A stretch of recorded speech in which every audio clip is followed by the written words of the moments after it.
I can still feel the cold bite of the autumn air, even now, years later. It's a phantom chill that settles in my bones when I think about that place, that pine patch. My name is Mark. I'm in my late 30s now, a husband, a dad, and a guy who spent a good chunk of his early 20s humping a rifle through forests far less forgiving than anything in New England. I was a light infantryman. That means I learned to move quiet, to read the land, and to trust my gut. Those skills, I thought, made me tougher, smarter, immune to the kind of spooky campfire stories folks tell. I was wrong, dead wrong. This all happened back when I was about 27, maybe 28. Freshly out of the military, I'd settled back into the rhythms of civilian life, but the woods still called to me.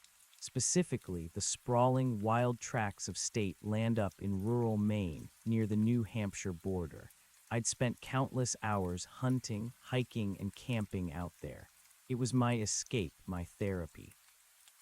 A place where the only thing that mattered was the rustle of leaves, the scent of pine, and the silent patience of waiting for a deer. I prided myself on my self-sufficiency, my ability to disappear into the wilderness and emerge days later, none the worse for wear. Looking back, maybe that self-reliance was exactly my problem. Maybe it made me too confident, too alone. It was mid-October, perfect hunting weather. Crisp, dry, the kind of day where every breath feels clean.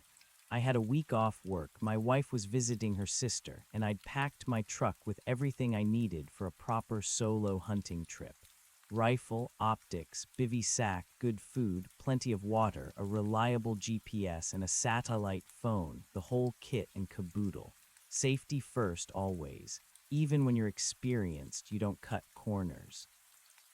I parked my old Tacoma a good 3 miles down a logging road, far from any paved surface, and set off on foot. The plan was to hike deep into an area I knew held some big bucks, set up a small camp, and spend the next few days tracking and observing. The first couple of days were uneventful in the best possible way. The woods were alive with the sounds of fall squirrels chattering, dry leaves crunching underfoot, the occasional distant cry of a hawk. I saw plenty of sign, deer tracks, rubs on saplings, even a fresh scrape. I was in my element. My senses were sharp, my mind clear. I was just another predator, moving through the ancient ecosystem, at peace with the world. I found a perfect little spot near a stream to set up my minimal camp, a small tarp rigged between 2 trees, my sleeping bag laid out, gear neatly stowed. No fires, just a small, quiet propane stove for coffee and freeze-dried meals. Stealth was paramount. On the third morning, a Tuesday, I decided to explore a section of woods I hadn't thoroughly scouted before. It was on the far side of a ridge, a denser patch of trees marked on my topo map as a transition zone between old-growth hardwoods and a younger pine plantation. These transition areas are often prime deer habitat, offering both food and cover. I'd seen it before from a distance, a darker, thicker section that seemed to absorb the light. It was maybe a mile from my camp, a slight uphill trek. I remember thinking as I crested the ridge and started down into the valley that the light began to change, not dramatically, just subtly. The bright, clear autumn sun seemed to lose some of its intensity, diffused by the increasingly dense canopy of the trees below. The air grew still. The breeze that had been rustling the leaves on the ridge died down. It wasn't oppressive yet, just a quiet shift, a hush.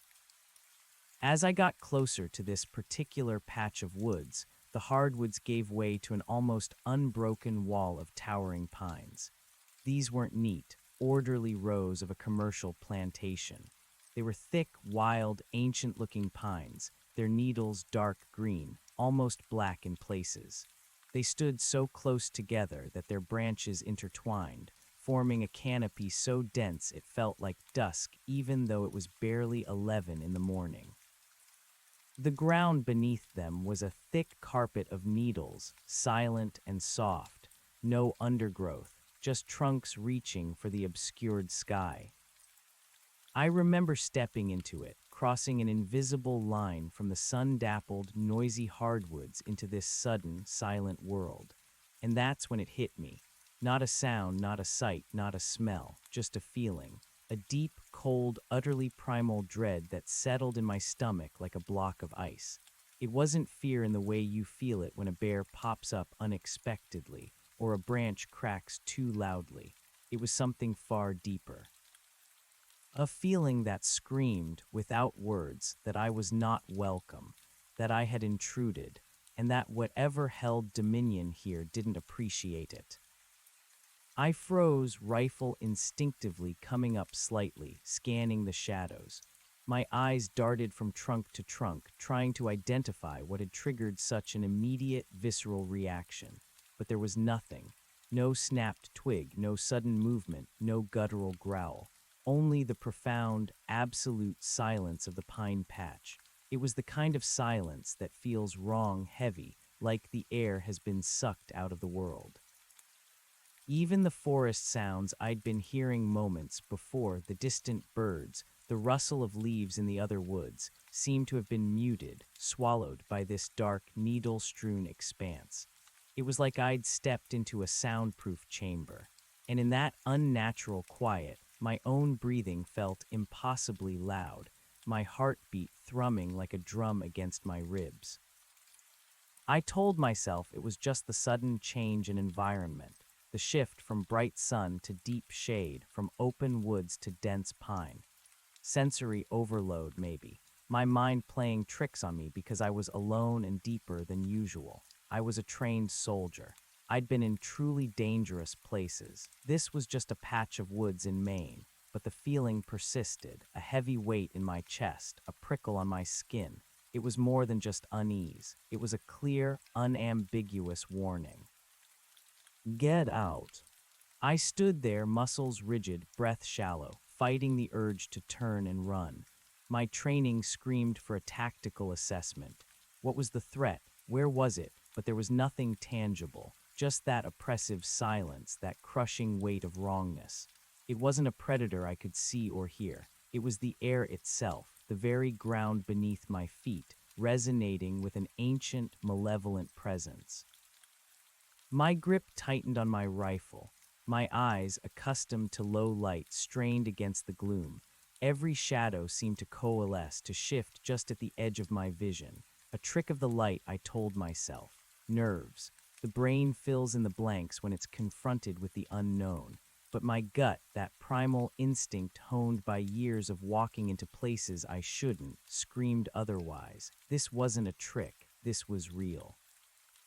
I took a slow, deliberate breath, trying to regain some semblance of control. My training kicked in, overriding, at least for a moment, the animal panic. Assess, analyze. What was I seeing? A dense stand of pines. What was I hearing? Nothing. What was I feeling? Dread. Unreasoning, profound dread. "All right, Mark," I muttered, my voice sounding impossibly loud in the dead air, a shocking intrusion. I flinched at the sound. Just a weird patch of woods.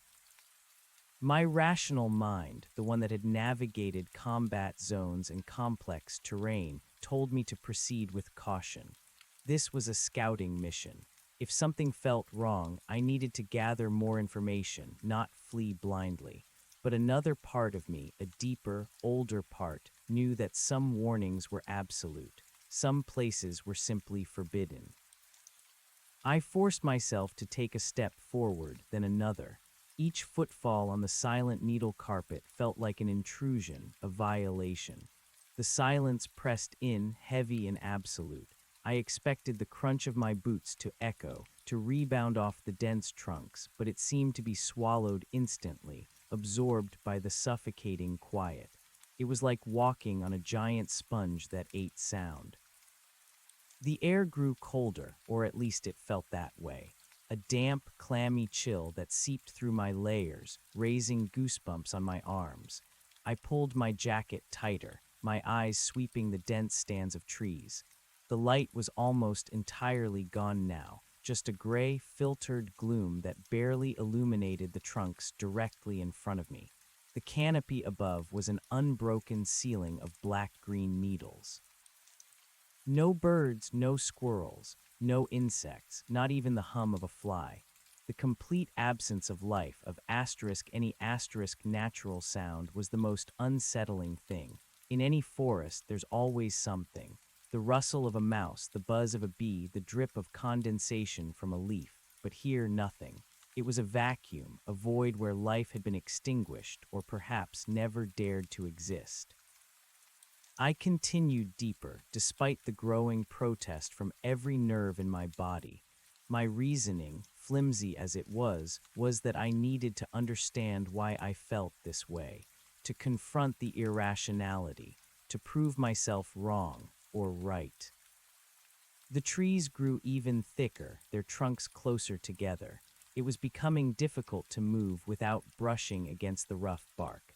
The pines were enormous, ancient sentinels, their lower branches long dead and broken off, leaving knobby scars on their straight, gray-brown trunks.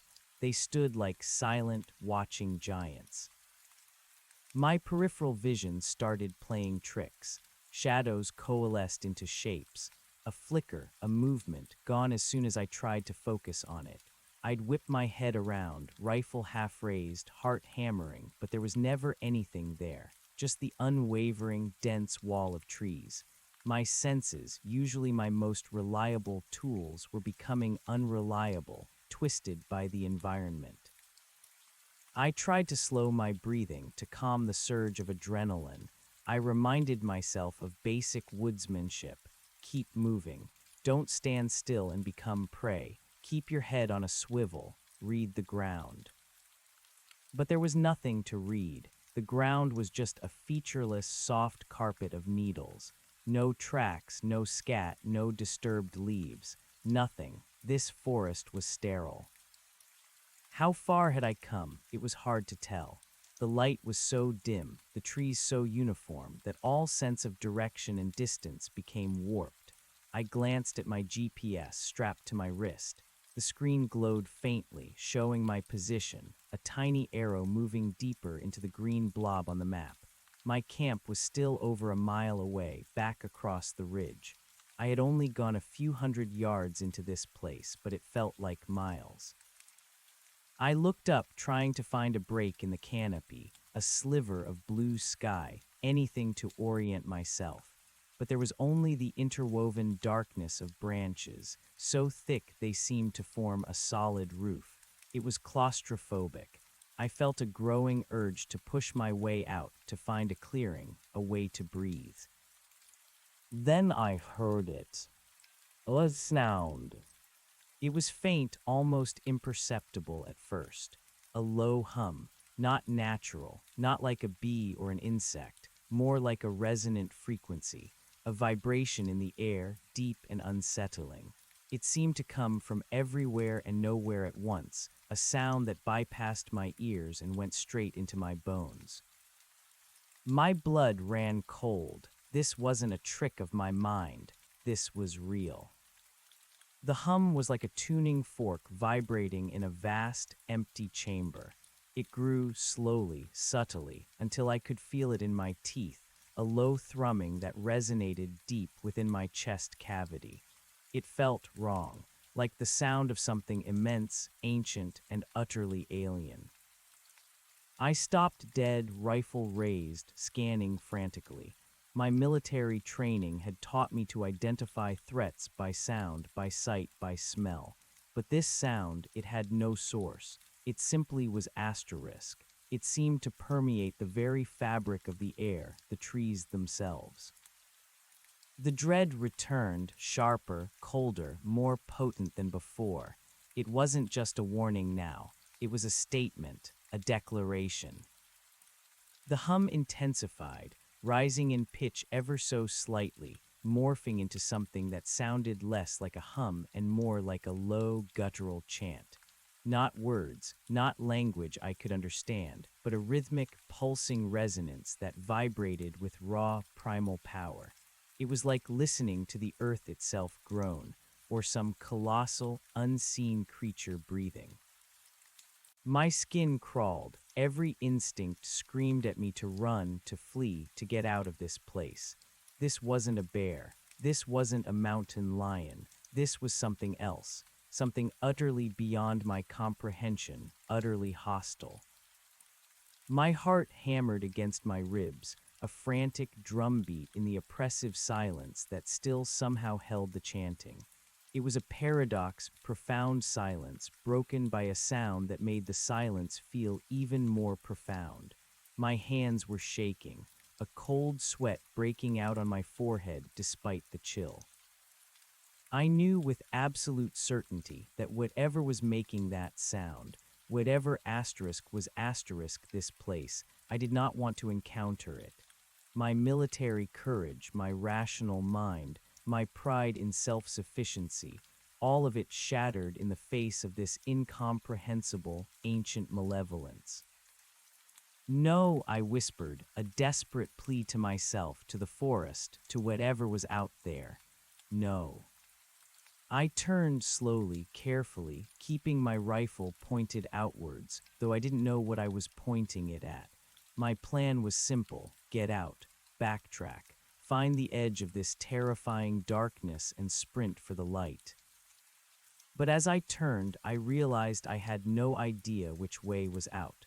The trees were identical, an endless, unbroken wall of dark trunks. The faint gloom was uniform in every direction. My sense of orientation had vanished.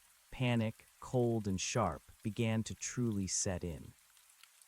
I looked down at my GPS again, desperately. The arrow still pointed, but the map itself seemed to blur, the green blob of the pine patch extending endlessly. Had I gone further than I thought, or was the device somehow affected? The chanting grew louder, more insistent, pulsating with a rhythmic power that felt like it was trying to burrow into my skull. It wasn't just sound, it was a pressure, an invisible force pushing in on me from all sides. My ears started to ache, a deep, throbbing pain. I had to move, now. I started walking, trying to retrace my steps, but the ground was so uniform, the needle carpet so undisturbed, that there were no clues. No broken twigs, no displaced pine cones, nothing. Each step felt like walking into an identical, featureless void. My walk became a hurried pace, then a stumbling run. I pushed through the dense trees, ignoring the branches that scraped at my jacket, snagged at my pack. My breath hitched in my throat, ragged and loud. The chanting intensified with every step, feeling like it was chasing me, growing closer. It wasn't just in my ears now. It felt like it was inside me, vibrating through my bones, my blood. My head throbbed.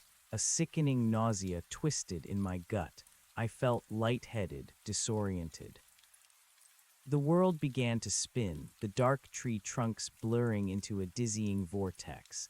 My vision tunneled. I stumbled, caught myself, and kept going, driven by a primal, overwhelming terror. Then, just as I thought my lungs would burst, just as my legs felt like they would give out, I saw it.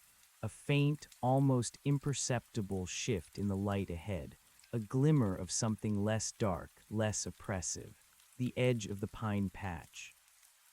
A surge of desperate hope, mixed with pure adrenaline, propelled me forward. I pushed through the last few dense rows of pines, feeling branches claw at my face, my arms. And then I burst out into the hard woods. The sudden brightness was blinding. The clear autumn sun, which had seemed muted before, now felt impossibly brilliant, almost painful to my eyes after the deep gloom of the pine patch. I squinted, gasping for air, lungs burning, heart pounding like a drum against my ribs. The transition was immediate, jarring. The air, which had been cold and still, was now crisp and carried the faint scent of decaying leaves and damp earth. And the sounds, oh, the sounds, the distant chirping of birds, the rustle of leaves in a gentle breeze, the faint buzz of an insect. It was a symphony of natural life, overwhelming and utterly beautiful after the suffocating silence I had just escaped. I collapsed to my knees, hands pressed against the cool, dry leaves of the forest floor, sucking in great gulps of air. My entire body trembled uncontrollably. I was soaked in a cold sweat, my clothes clinging to me.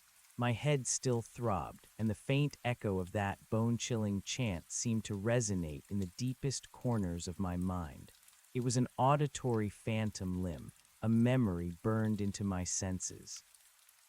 I squeezed my eyes shut, trying to banish the images of those dark, silent trees, the oppressive gloom, the utterly alien sound. It had been real, all of it, not a trick of the mind, not sensory overload, real and terrifying. Slowly, carefully, I pushed myself up, my legs still shaky.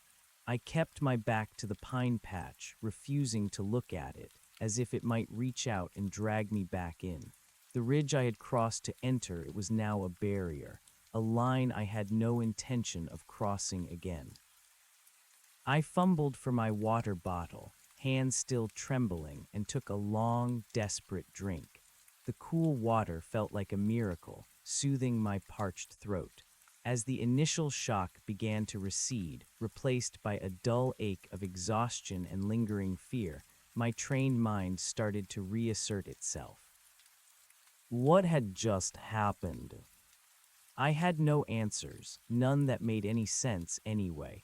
I was an ex-soldier, a practical man, a hunter who understood the natural world. This was beyond the natural. It defied explanation. I took another deep breath, trying to steady myself. The warmth of the sun on my face was a comfort, a reassurance of the normal world. I needed to get back to camp, to safety, to familiar ground. I oriented myself with my GPS, confirming the direction of my camp. It was still over a mile away, but now the route felt less daunting, illuminated by the familiar, comforting light of the sun-dappled hardwoods. I started walking, not running, forcing myself to maintain a controlled pace. My legs ached, my chest burned, and my head still throbbed, but I focused on the rhythm of my steps, the rustle of the leaves, the familiar sounds of the normal forest.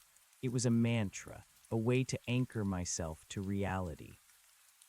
As I walked, I kept glancing over my shoulder, a subconscious habit, a lingering fear that something might emerge from the dark edge of the pine patch. But it remained a silent, ominous wall of trees, its darkness seemingly impenetrable even from a distance. It was an island of shadow in a sea of autumn gold. The further I got from it, the more the oppressive feeling began to recede. The phantom chanting softened, became a whisper, then faded into the background noise of my own panicked imagination. But the memory, the raw, visceral terror, remained. It was a scar burned onto my soul.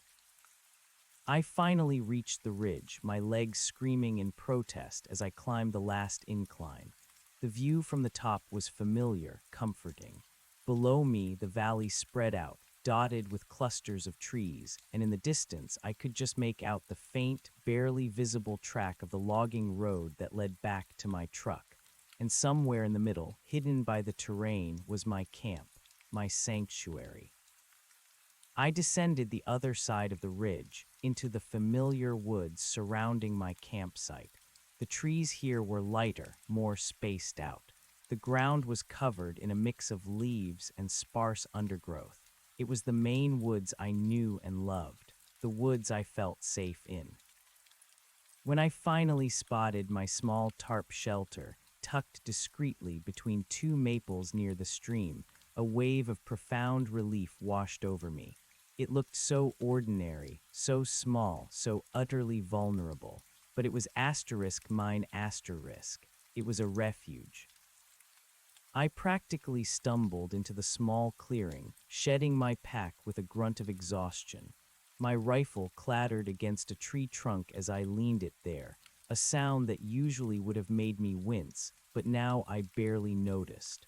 I dropped to the ground, my back against a tree, and just sat there, trying to process everything. The sun was lower in the sky now, the afternoon advancing. I must have spent more time in that place than I thought, or perhaps the ordeal had simply distorted my perception of time. It felt like an eternity. I pulled out my satellite phone, a reassuringly solid piece of technology, and stared at it. My first instinct was to call someone, my wife, a friend, anyone, to tell them what had happened. But what would I say? I went into a patch of woods and it felt evil, and then I heard a scary hum and I ran away. They'd think I was cracking up. Even I struggled to believe it now, in the light of the normal forest. It sounded like a campfire story, not something that happened to a practical, grounded man like me. I put the phone away. There was no one to tell, no one who would understand. This was mine to carry. I needed to eat, to drink, to get some semblance of normalcy back. My hands still trembled as I lit my small propane stove, the hiss of the gas and the blue flame a comforting, mundane sound. I made some coffee, the rich aroma filling the air, and then heated up a freeze-dried meal. It tasted bland, but I forced myself to eat, needing the fuel. As the sun dipped lower, painting the sky in hues of orange and purple, the familiar comfort of the woods began to wane. The encroaching dusk, usually a peaceful time, now brought with it a renewed sense of unease. The shadows lengthened, twisting the familiar trees into unfamiliar shapes. Every rustle of leaves, every snap of a twig, which would normally have been welcome sounds of life, now made me jump. My camp, which had felt like a sanctuary, now felt exposed, vulnerable. I kept glancing towards the direction of the ridge, the direction of the pine patch, even though it was now miles away. I knew, with a chilling certainty, that whatever was in there, whatever power it held, it wasn't contained by mere distance. I finished my meal quickly, the food tasting like ash in my mouth. I wanted to pack up, to leave, to get back to my truck and drive away from these woods entirely. But it was too late. Darkness would fall completely within the hour, and hiking through unfamiliar terrain at night, especially in my current state, was a recipe for disaster. I was stuck, for the night at least. I set up my sleeping bag inside my bivy sack, pulling the drawstrings tight around my head, trying to create a cocoon of safety. I checked the zipper on my rifle case, ensuring it was securely closed, though I knew it was a meaningless gesture. A rifle wouldn't help against whatever I had encountered. The temperature dropped rapidly as night fell. The wind picked up slightly, rustling the leaves above my tarp. The woods, which had been alive with sound earlier, seemed to grow quieter as the night deepened. The chirping birds had gone silent, replaced by the occasional hoot of an owl or the distant howl of a coyote. These were natural sounds, but tonight they felt magnified, distorted, carrying an edge of primal menace. I lay in my sleeping bag, eyes wide open in the darkness, listening. Every shadow seemed to deepen, every sound seemed to carry a hidden meaning. My mind replayed the events of the afternoon, the suffocating silence, the oppressive gloom, the alien, bone-chilling chant. It felt less like a dream and more like a fresh wound, raw and bleeding in my memory. I tried to tell myself I was safe. I was miles away from that place. The sun had returned. I was back in normal woods, but the feeling lingered, a cold hand squeezing my heart. That patch of pines had infected me, seeped into my consciousness. My training, which usually brought comfort and structure, now felt useless. How do you fight a feeling? How do you target an unseen, unidentifiable force? This wasn't combat. This was something else. something ancient and incomprehensible. Hours passed, I couldn't sleep. My body was exhausted, but my mind was racing, trapped in a loop of fear and confusion. I heard things, or thought I heard things, the crack of a twig closer than it should be, a faint rustle just beyond the edge of my tarp, a whisper on the wind that wasn't wind at all. I'd pull myself up, heart pounding, rifle in hand, peering into the inky blackness beyond my small shelter. But there was never anything there, just the impenetrable darkness, the silent, watchful trees. My imagination, inflamed by terror, was working overtime. Or was it? At one point, I thought I heard the faintest echo of the hum, that low, resonant thrumming just at the very edge of hearing, almost subliminal. It made my teeth ache, my scalp tingle. I squeezed my eyes shut, willing it to stop, willing it to be a figment of my tortured mind. I checked my GPS again, the faint glow illuminating my haggard face. Still firmly within the normal woods, miles from the pine patch, but the device was just a tool. It didn't measure the reach of whatever had claimed that dark place. The air inside my bivy sack felt stifling, despite the cool night air. I felt like I was suffocating, trapped in a claustrophobic box with my own fear. I yearned for dawn, for the safety of the sun, for the ability to move, to flee. I tried to rationalize it all away: stress, solitude, the sudden shift in environment, the exhaustion, but none of it truly worked. The terror was too real, too profound. It had imprinted itself on me. I thought about my wife, my home, the mundane, beautiful reality of my life. It felt impossibly distant, a fragile dream compared to the grim, undeniable reality I had experienced in those woods. I had taken safety, warmth, and the simple presence of other human beings for granted. I knew now with chilling clarity that the wilderness held depths of horror I had never imagined, depths that could shatter the strongest mind. I spent the rest of the night in that half-waking, half-terrified state, listening to every sound, seeing every shadow, convinced that something was out there, circling, waiting.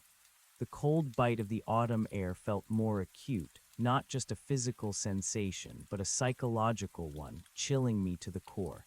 It was the phantom chill of that pine patch, clinging to me, refusing to let go. As the first faint sliver of gray light began to appear on the horizon, slowly chasing away the oppressive darkness, a wave of pure, unadulterated relief washed over me. Never had I longed for the dawn so desperately. Never had I felt so vulnerable, so completely helpless. I threw back the flap of my bivy sack, letting the cool, damp morning air wash over my face.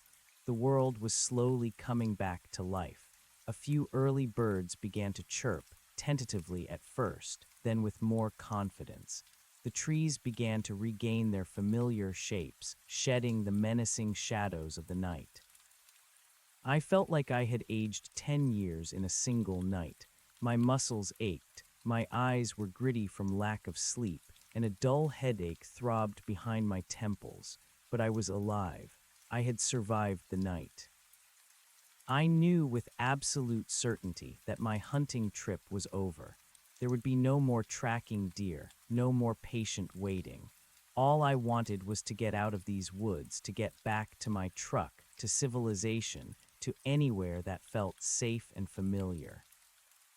I packed my gear quickly, my movements stiff and clumsy. I didn't bother with coffee or breakfast. The thought of lingering for even a minute longer than necessary was unbearable. Every item was stowed with a frantic efficiency, driven by an urgent need to escape. As I dismantled my camp, every rustle of leaves, every snapped twig made me jump.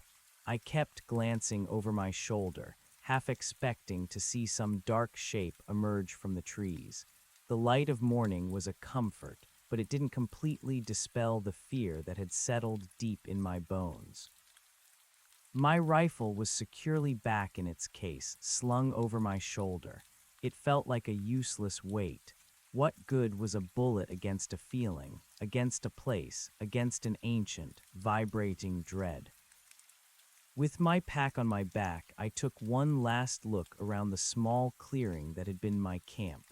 It looked like any other abandoned campsite, just a disturbed patch of ground. No sign of the terror I had experienced, but it was there in me. I turned and started walking, not towards the ridge, not towards that dreaded pine patch, but in the opposite direction, towards the faint trail that would eventually lead me back to the logging road.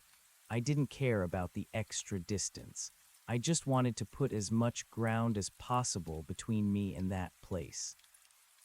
The walk back was a blur of exhaustion and paranoia. Every shadow seemed to deepen. Every sound seemed to carry a hidden meaning. The familiar woods felt alien, tainted. I moved with a hurried pace, eyes constantly scanning, senses hyperalert, straining for any sign of what I didn't know, and that was the most terrifying part. I kept repeating a mantra in my head: sunlight, truck, home. These were the anchors I clung to, the promises of safety that kept me moving. Finally, after what felt like an eternity, I spotted it, the faint, overgrown track of the logging road. It was just a muddy dirt path, but it looked like a highway to me, a path back to the world I understood. I practically ran the last few hundred yards, bursting onto the logging road with a guttural gasp of relief. The wider, more open space felt like a sudden expansion after the claustrophobia of the deep woods. The sun was now fully up, pouring golden light onto the path. I didn't stop. I turned left, knowing my truck was still a good 3 miles down the road. I forced myself into a fast walk, almost a jog, driven by the desperate need to reach it. The road, though remote, was a symbol of civilization, a sign that other humans had been here, that the world I knew still existed. As I walked, the physical exhaustion began to outweigh the immediate panic. My legs burned, my lungs ached, and my shoulders protested the weight of my pack. But I pushed through it, fueled by the memory of that terrifying patch of pines. Each turn in the logging road, each familiar landmark, was a small victory. The broken-down culvert, the ancient, moss-covered rock formation, the spot where a large oak had fallen across the path years ago. These familiar sights were like breadcrumbs leading me back to safety. My mind, though still reeling, began to settle into a more practical mode. I'd get to the truck, I'd drive home. I'd tell my wife I cut the trip short because I wasn't feeling well or something equally vague. I wouldn't tell her the truth. How could I? She'd never look at me the same way. She'd think I'd lost my mind. But I knew what I had experienced, and it had fundamentally changed me. The wilderness, my sanctuary, had shown me its teeth, had revealed a darker, colder, utterly ancient face that I never knew existed. After what felt like an endless journey, I finally rounded a bend and saw it.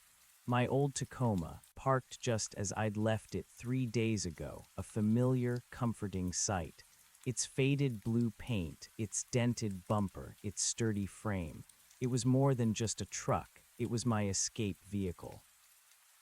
I practically threw my pack into the bed, fumbled with the keys, and scrambled into the driver's seat.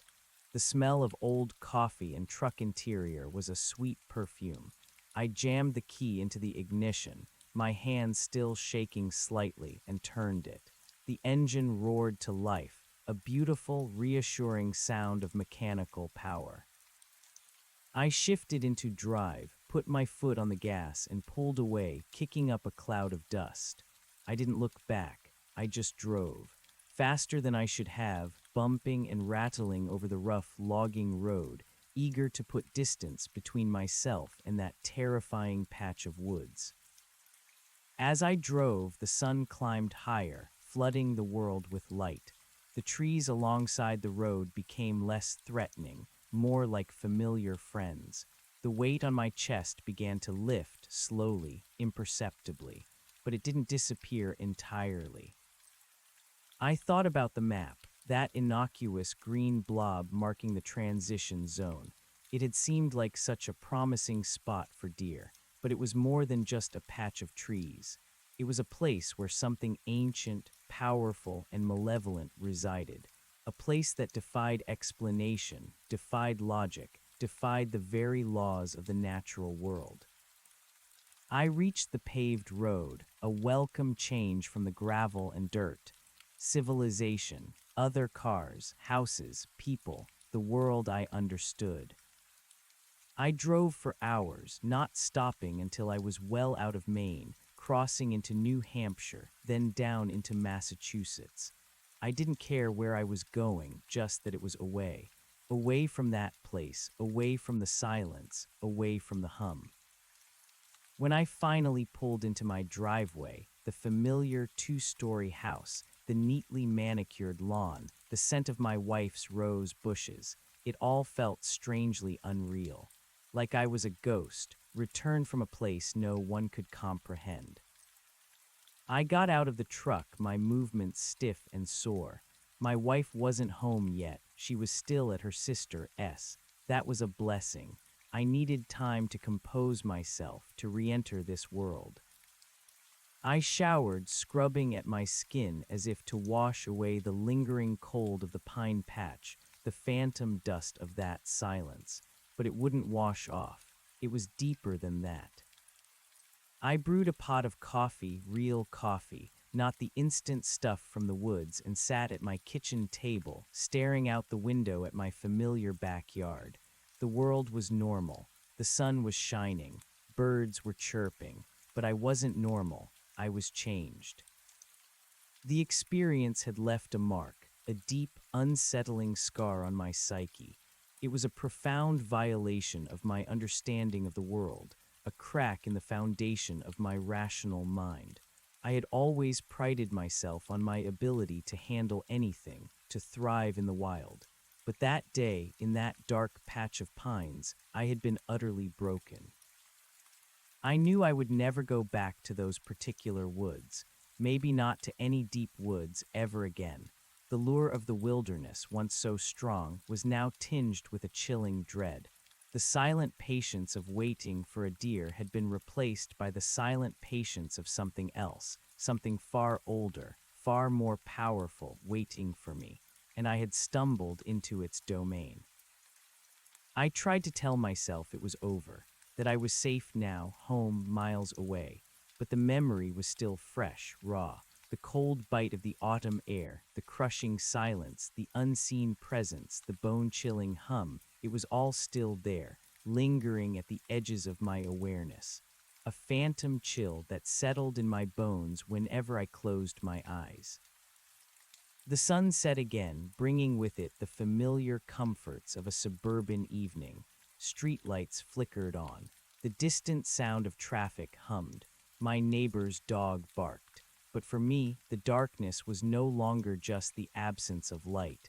It was a reminder of a profound, unnatural darkness I had glimpsed, a darkness that was far more than just shadows. I wondered then if I had truly escaped, or if something had followed me, a subtle, unseen tether connecting me still to that place. The dread, though dulled by distance and daylight, still coiled in my gut. It was a silent, persistent question. What had I stumbled into, and more importantly, had it let me go? The next day my wife came home. I tried to act normal. I smiled, I hugged her, I told her I missed her. I mumbled something about the hunting being slow, about feeling restless and deciding to come home early. She seemed to buy it, sensing perhaps that something was off, but attributing it to typical post-military moodiness. She was used to me being a bit distant sometimes. But I wasn't just distant, I was haunted. I found myself avoiding windows at night, pulling curtains tight. I started sleeping with a small utility knife under my pillow, an absurd gesture against an intangible threat, but one that brought me a sliver of comfort. The quiet hum of my house, the gentle ticking of the clock, the distant sounds of the neighborhood, they no longer felt comforting. They felt like a flimsy veil, easily torn. Every time I closed my eyes, I saw those dark, towering pines, their branches interwoven like a suffocating cage. I heard the alien, resonant chant, feeling it vibrate in my chest, my teeth. My sleep became restless, plagued by nightmares of endless, dark forests and unseen, pursuing presences. I'd wake up in a cold sweat, heart pounding, convinced I was back there, trapped in the silence. I started spending more time outdoors, but not in the woods. I'd work in the garden, mow the lawn, anything to be in the open, under the broad, reassuring sky. But even then, I found myself glancing up at the dense canopies of the oak trees in my yard, remembering the feeling of that suffocating darkness. Weeks turned into a month. The autumn colors faded, replaced by the stark branches of winter. The world moved on, but I was stuck. The memory of the pine patch was a constant companion, a shadow that followed me everywhere. I tried to intellectualize it, to break it down. Was it some kind of infrasound, a low-frequency vibration that caused psychological distress? Was it a localized pocket of unusual atmospheric pressure, leading to sensory deprivation and hallucinations? I researched strange phenomena, forest anomalies, everything I could find, but none of the scientific explanations seemed to fit the profound, undeniable malevolence I had felt. This wasn't just a natural anomaly. This was something alive, something aware. One afternoon, I found myself compulsively checking the topo map I had used for my trip. I had it spread out on my kitchen table, tracing my finger over the familiar trails, the ridges, the streams. And then my finger hovered over it. The dark green blob, the transition zone, the pine patch. It was still there, just a shaded area on a piece of paper. But looking at it, I could almost feel the cold seep into my fingers. It was an ordinary map, an ordinary patch of woods. Yet it held a secret, a horror that defied definition. I pulled out my hunting log, a small leather-bound journal where I recorded details of my trips, game sightings, weather, terrain. I looked at the last entry, dated the day I went into that patch of pines. My handwriting was neat, confident. Day 3, exploring new section across ridge. Potential buck sign, good cover. I stared at the blank pages that followed. The rest of the trip was unrecorded.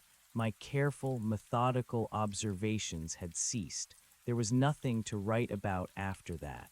Nothing but primal, unreasoning fear. I knew I needed to talk to someone.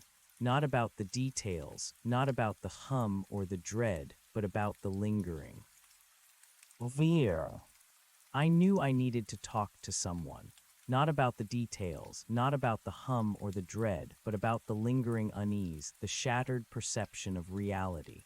But who? A therapist might diagnose me with PTSD, and while that might be true, it wouldn't explain the asterisk thing in the woods. A friend would either dismiss it as a stress-induced hallucination or, worse, pity me. My wife, I couldn't burden her with this. She deserved the stable, grounded Mark she married, not this twitchy, haunted shell. So I kept it to myself, a toxic secret festering in the quiet corners of my mind. The isolation deepened the problem. I felt utterly alone, trapped in a reality only I could perceive. The world outside continued its predictable rhythm, oblivious to the ancient horror I had brushed against. And that disconnect, that chasm between my inner terror and the mundane exterior, was almost as frightening as the encounter itself. Winter settled over New England, bringing with it a blanket of snow that muted the world. The woods, once a source of comfort, now seemed sinister, silent sentinels guarding untold secrets. I stopped going for walks, even in our local town park. The rustle of bare branches, the glint of sunlight on ice-covered trees, everything reminded me of that cold, silent patch. My wife, Sarah, was perceptive. She noticed my withdrawal, my jumpiness. "You okay, Mark?" she asked, her brow furrowed with concern. "You seem restless. The trip didn't go well." I'd offer a vague, non-committal answer. "Just tired, honey. The deer weren't moving, and I guess I just needed a break from the cold." She'd accept it, but her eyes held a lingering worry that made my stomach clench with guilt. I was lying to her, the woman I loved and trusted more than anyone. But how could I tell her the truth? How could I explain a silence that ate sound, a hum that vibrated through bone, a dread that defied all reason? The nightmares continued, relentless. I'd be back in the pine patch, the trees pressing in, the light fading, the hum starting low and building until it was a scream inside my head. Sometimes the trees would asterisk move, their trunks swaying impossibly, their intertwined branches reaching, clawing. I'd wake up in a cold sweat, gasping, my heart hammering. Sarah would stir beside me, sometimes reaching out. "Mark, bad dream." "Yeah," I'd mumble, pulling away slightly, not wanting her to feel the clammy sweat, the tremor in my body. Just the usual, combat dreams. She'd sigh, roll over, and fall back asleep. But I wouldn't. I'd lie there, staring at the ceiling, listening to the gentle hum of the refrigerator, the distant rumble of a snowplow, every normal sound a fragile barrier against the darkness in my memory. My concentration at work suffered. I was an IT specialist, a job that required meticulous attention to detail. But my mind was constantly elsewhere, replaying scenes from the woods, analyzing, dissecting, trying to find a rational explanation, a loophole, a way to make sense of the nonsensical. I made mistakes, small errors that usually I wouldn't. My boss, a patient man, asked if everything was all right. I blamed stress. The GPS unit, my topo map, my hunting log, these became objects of morbid fascination. I'd pull them out when Sarah was out, spreading the map on the kitchen table, tracing my finger over the contour lines, over that dark green blob. I'd zoom in on the GPS data from that day, trying to find anything unusual, any anomaly in the coordinates, any glitch that might explain what had happened. There was nothing. Just my path, clear and precise, leading straight into the heart of that malevolent quiet, and then a hurried, frantic retreat. One evening after Sarah had gone to bed, I found myself in the living room, a cup of lukewarm coffee in my hand, staring at the muted television screen. A documentary about unexplained phenomena was playing, crop circles, UFOs, Bigfoot. Usually I'd scoff at such things, dismissing them as hoaxes or mass hysteria. But tonight I watched with a chilling sense of recognition. The eyewitness accounts, the trembling voices, the descriptions of an overwhelming sense of dread, of unnatural silence, of something unseen but undeniably asterisk their asterisk. It wasn't exactly what I'd experienced, but the feeling was sickeningly familiar. I started researching, not just infrasound or localized atmospheric conditions, but folklore, cryptids, ancient legends. I delved into online forums, obscure websites, old books from the library. I read about thin places where the veil between worlds was said to be permeable. I read about entities described as forest elementals or old gods. Most of it was sensationalist garbage, but a few accounts, buried deep in dusty digital archives, resonated with a disturbing clarity. There were stories always vague, always attributed to local old-timers or hikers who never came back, about certain patches of woods in northern New England. Places where animals wouldn't go, where sound seemed to die, where the air grew cold, heavy, and sometimes a low, persistent hum or chant.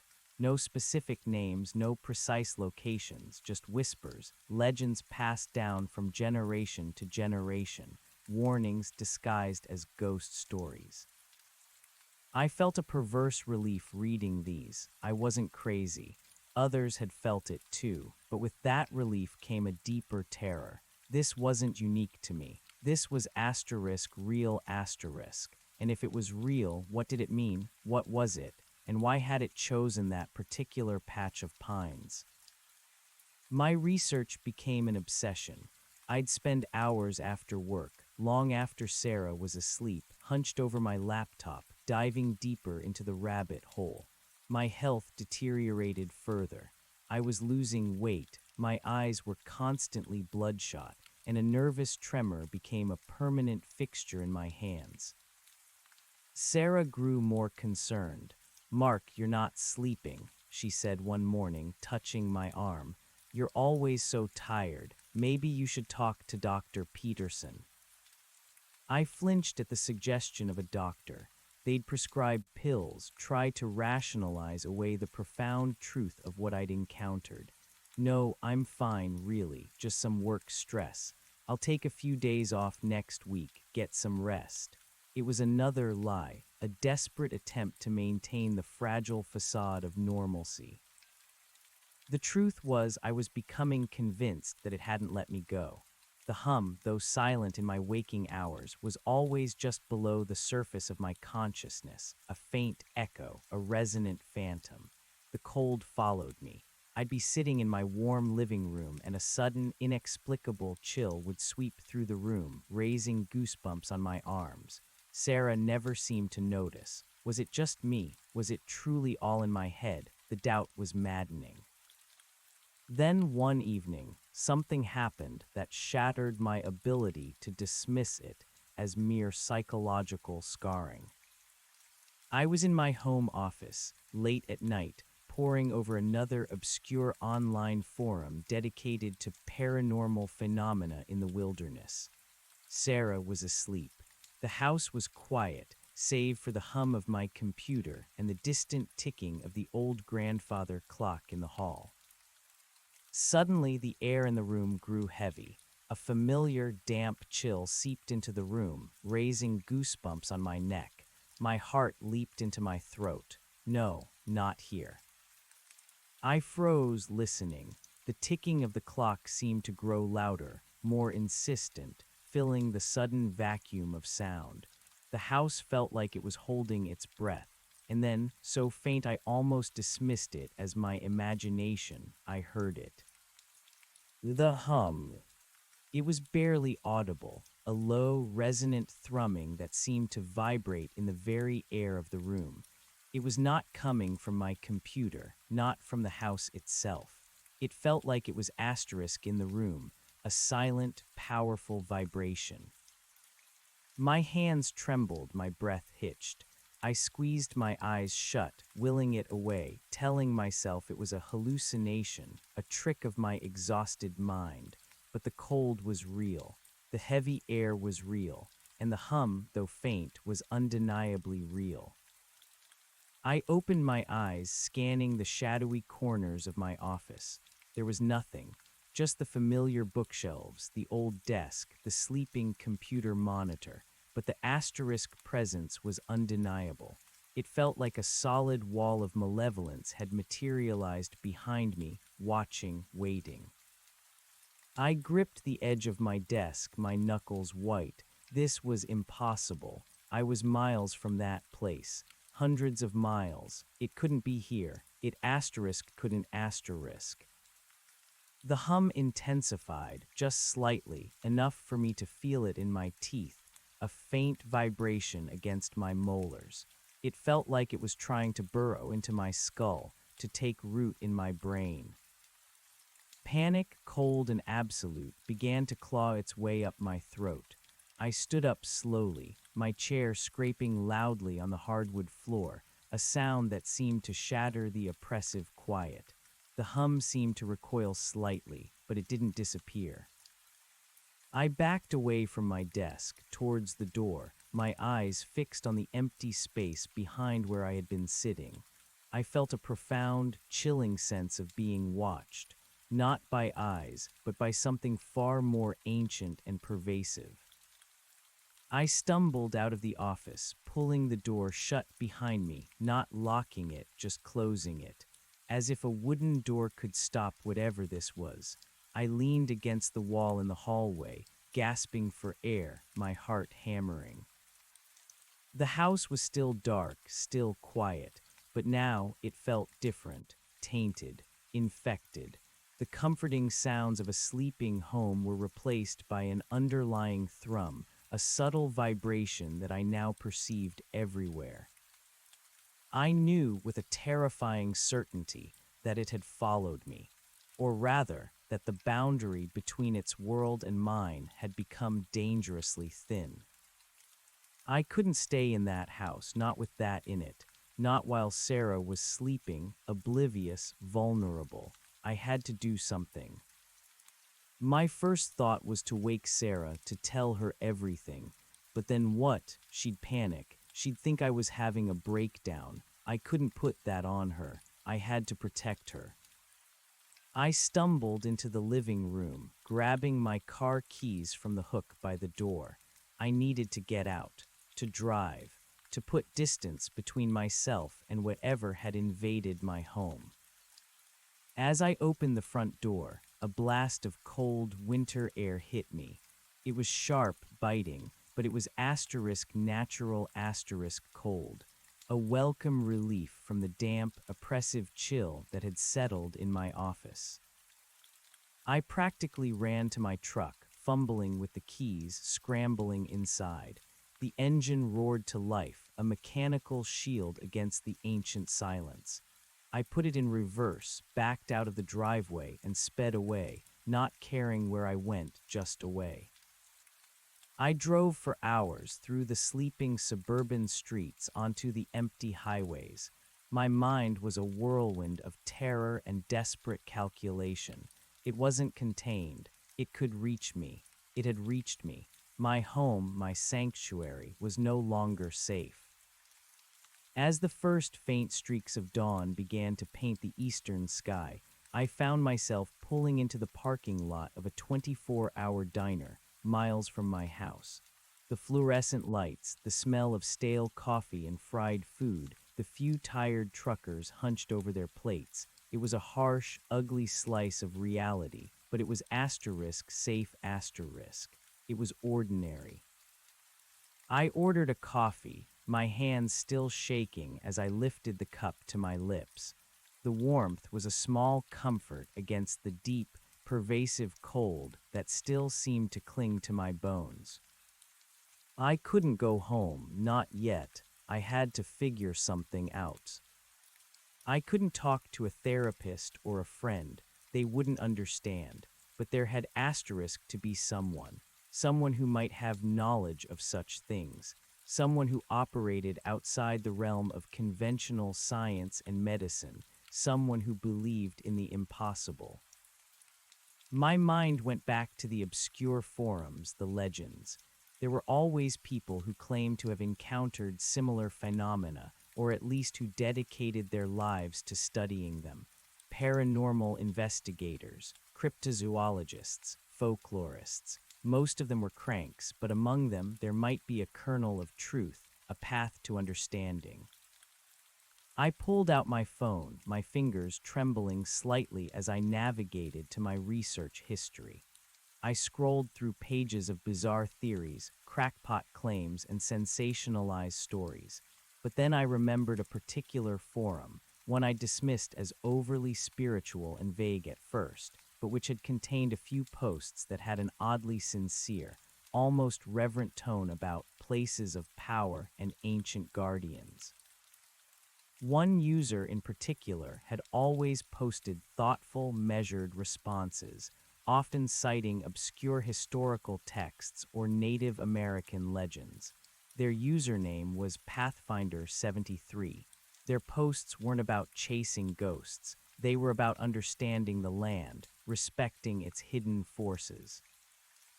I found one of Pathfinder 73's older posts. a response to someone asking about an unexplained sense of dread in an isolated wilderness area. Pathfinder 73 had written, "The wilderness holds secrets far older than humanity. Some places are sacred, some are cursed, some are simply awake. They don't differentiate. They simply are asterisk. If you feel a presence, if the land itself seems to push back, listen. Do not confront. Seek understanding, not conquest. And if it follows you, the lesson has not been learned." That last line hit me like a punch to the gut. And if it follows you, the lesson has not been learned. My fear transmuted into a fierce, desperate resolve. I needed to learn. I needed to understand. I needed to fight back, not with a rifle, but with knowledge. I found Pathfinder 73's profile. It was sparse, just a few details, but there was an email address hidden away in an old forum signature. It was a long shot, a wild, desperate gamble. I drafted an email carefully. I didn't want to sound unhinged, but I needed to convey the urgency and the gravity of my situation. I omitted specific details, keeping it vague enough to not be immediately dismissed, but hinting at a profound, unsettling experience in an isolated location. I talked about the oppressive silence, the sense of malevolence, the strange hum, and most importantly, the feeling that it had followed me home. I hit send, a knot of anxiety and desperate hope tightening in my chest. It was a leap of faith into the unknown, a cry for help into the digital void. I spent the next few days in a state of suspended animation. I couldn't go home. I told Sarah I was on an unexpected business trip, making up a convoluted story about an urgent server migration in a distant city. She sounded worried, but I promised to call her every day. I checked into a cheap motel, paying cash, using a burner phone for calls to Sarah. I ate sparingly, mostly just coffee and whatever convenient store food I could stomach. I couldn't sleep, not really. Every shadow in the motel room seemed to coalesce. Every creak of the building sounded like a prelude to the hum. I kept the lights on, the TV playing softly, anything to ward off the encroaching silence that I now associated with terror. My laptop was my only companion. I obsessively checked my email, refreshing the inbox every few minutes, waiting for a reply from Pathfinder 73. The wait was excruciating. Doubt crept in. What if they thought I was crazy? What if they didn't reply at all? What if there were no answers, no help, just this terrifying, relentless progression of an unknown force? On the third day, late in the afternoon, an email notification popped up. From Pathfinder 73, my heart leaped into my throat. My hands trembled so violently I almost dropped the laptop. The subject line was simple: "Ray, your message." I opened it, my eyes scanning the words, drinking them in. The message was brief, but calm and direct. Mark asterisk. Thank you for reaching out. I receive many such messages, and most are difficult to decipher. Yours, however, carries a ring of truth I rarely encounter. The details you've omitted, the ones you hinted at, the silence, the hum, the trailing dread, these are common threads in a tapestry older than written history. You've encountered something primal, something that resides in places of ancient power, often places that have been left undisturbed for centuries. It is not necessarily evil as humans define it, but it is utterly alien, uncaring of our presence, and profoundly territorial. Your military training, your confidence in the wilderness, these likely made you more attuned, more susceptible to its influence, not less. It saw you as an intruder, and it marked you. The fact that you feel its presence in your home is disturbing, but not entirely unprecedented. Once you have truly brushed against such a thing, the membrane between your world and its own can become thin. It's like a scent it has picked up and it's curious, or perhaps simply asserting its dominance. I cannot fight this thing for you, Mark. No one can. These forces are not understood by human weaponry or conventional magic, but I can offer guidance. I have spent decades studying these phenomena, not from a distance, but by walking in these shadowed places myself. I have learned to respect them, to understand their rhythms. This is not a quick fix. This will require courage, patience, and a willingness to confront truths you may find deeply unsettling. But there is a way to mitigate its influence, to sever the connection, to make it understand that you are no longer a threat or a worthy target. If you are willing to truly listen, truly learn, and potentially make changes to your life that might be inconvenient, then I will help you. We cannot speak of this over email. There are things that need to be discussed face to face. I live in a small, isolated cabin in northern Vermont, not far from the Canadian border. The address is address provided. It is a long drive. If you come, come alone, and be prepared to stay for a while. Bring only what you need and leave your skepticism at the door. It will do you no good here. Consider this carefully. Once you step onto this path, there is no turning back. Pathfinder 73. I read the email twice, 3 times, my mind reeling. It was exactly what I had been searching for: confirmation, a path forward, and a chilling warning. There was no hesitation. I knew with absolute certainty that I had to go. Inconvenient, unsettling. I was already living in a waking nightmare. What more could I lose? I replied immediately, a short message: I'm coming. I'll leave first thing tomorrow morning. The next morning, I called Sarah again, repeating the fabricated story about the business trip being extended. She sounded increasingly worried, asking if I was eating, if I was sleeping. I reassured her, promising to be home as soon as I could. The guilt was immense, but I knew I couldn't return until I had resolved this. I was doing this for her, to protect her, to eventually bring back the Mark she knew. I packed a small bag, a change of clothes, some basic toiletries, a few energy bars, my GPS, and my topo map. My rifle stayed in its locked case in the trunk of my car. I knew intuitively that Pathfinder 73 was right. A rifle was useless here. The drive to northern Vermont was long and arduous. Winter had truly set in, and the roads were slick with ice and snow.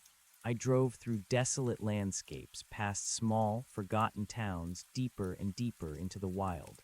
The closer I got to the address Pathfinder 73 had provided, the more the familiar unease began to creep back in. Not the paralyzing dread of the pine patch, but a subtle tightening in my chest, a prickle on my skin. I found the address late in the afternoon, just as the winter sun was beginning to dip below the horizon, painting the sky in cold, stark colors. It was a single, rough-hewn dirt track, barely visible under a fresh dusting of snow, leading off a narrow, isolated country road. No mailbox, no sign, just a faint opening in the dense wall of conifers. I hesitated for a moment, my truck idling, the engine a comforting rumble in the sudden quiet. This was it, the point of no return. I took a deep breath, shifted into 4-wheel drive, and slowly turned onto the track. The path wound deeper into the woods, the trees pressing in, their snow-laden branches heavy and silent. The air grew colder, stiller. I felt like I was entering another world. After about a quarter-mile, the trees opened into a small clearing. In the center stood a rustic log cabin, smoke curling lazily from its stone chimney. A single dim light glowed from a window. It looked exactly as I imagined: isolated, simple, utterly disconnected from the modern world. I parked my truck, cutting the engine. The sudden silence was profound, broken only by the faint creak of the cabin and the distant caw of a crow. I stepped out, the cold air hitting my face sharp and clean. The air felt different here, not oppressive like in the pine patch, but charged, alive with a quiet energy I couldn't quite define. As I walked towards the cabin, a figure emerged from the doorway. He was tall, lean, with a weathered face framed by a shock of white hair and a neatly trimmed beard.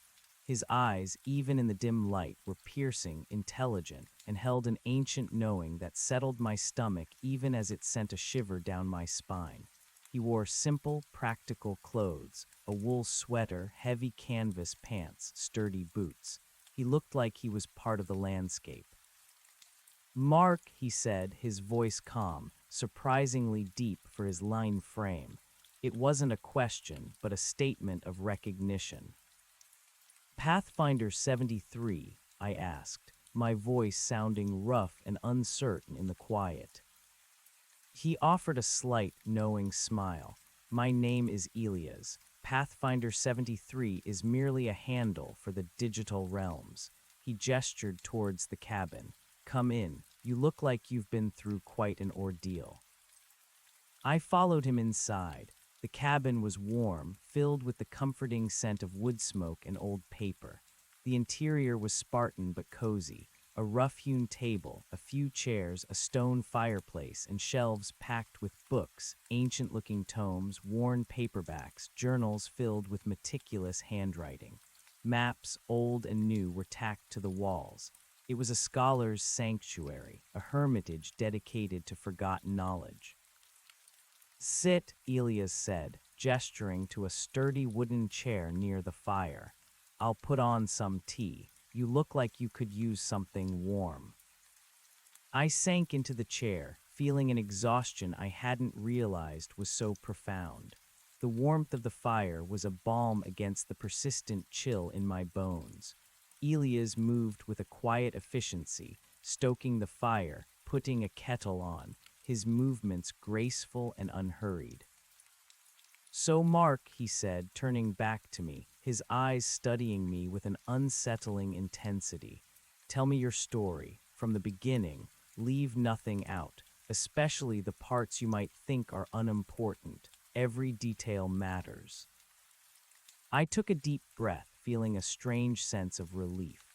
For the first time in months, I was going to tell the whole truth to someone who wouldn't dismiss me as insane.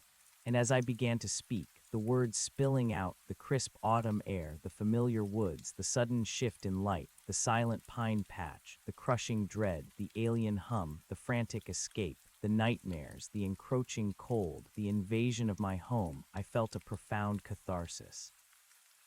Elias listened, his gaze unwavering, occasionally nodding, sometimes closing his eyes briefly as if visualizing my experience. He didn't interrupt, didn't offer judgment, didn't question my sanity. He simply absorbed every word, every tremor in my voice, every detail of my terror. When I finished, the cabin was silent save for the crackle of the fire and the gentle hiss of the boiling kettle.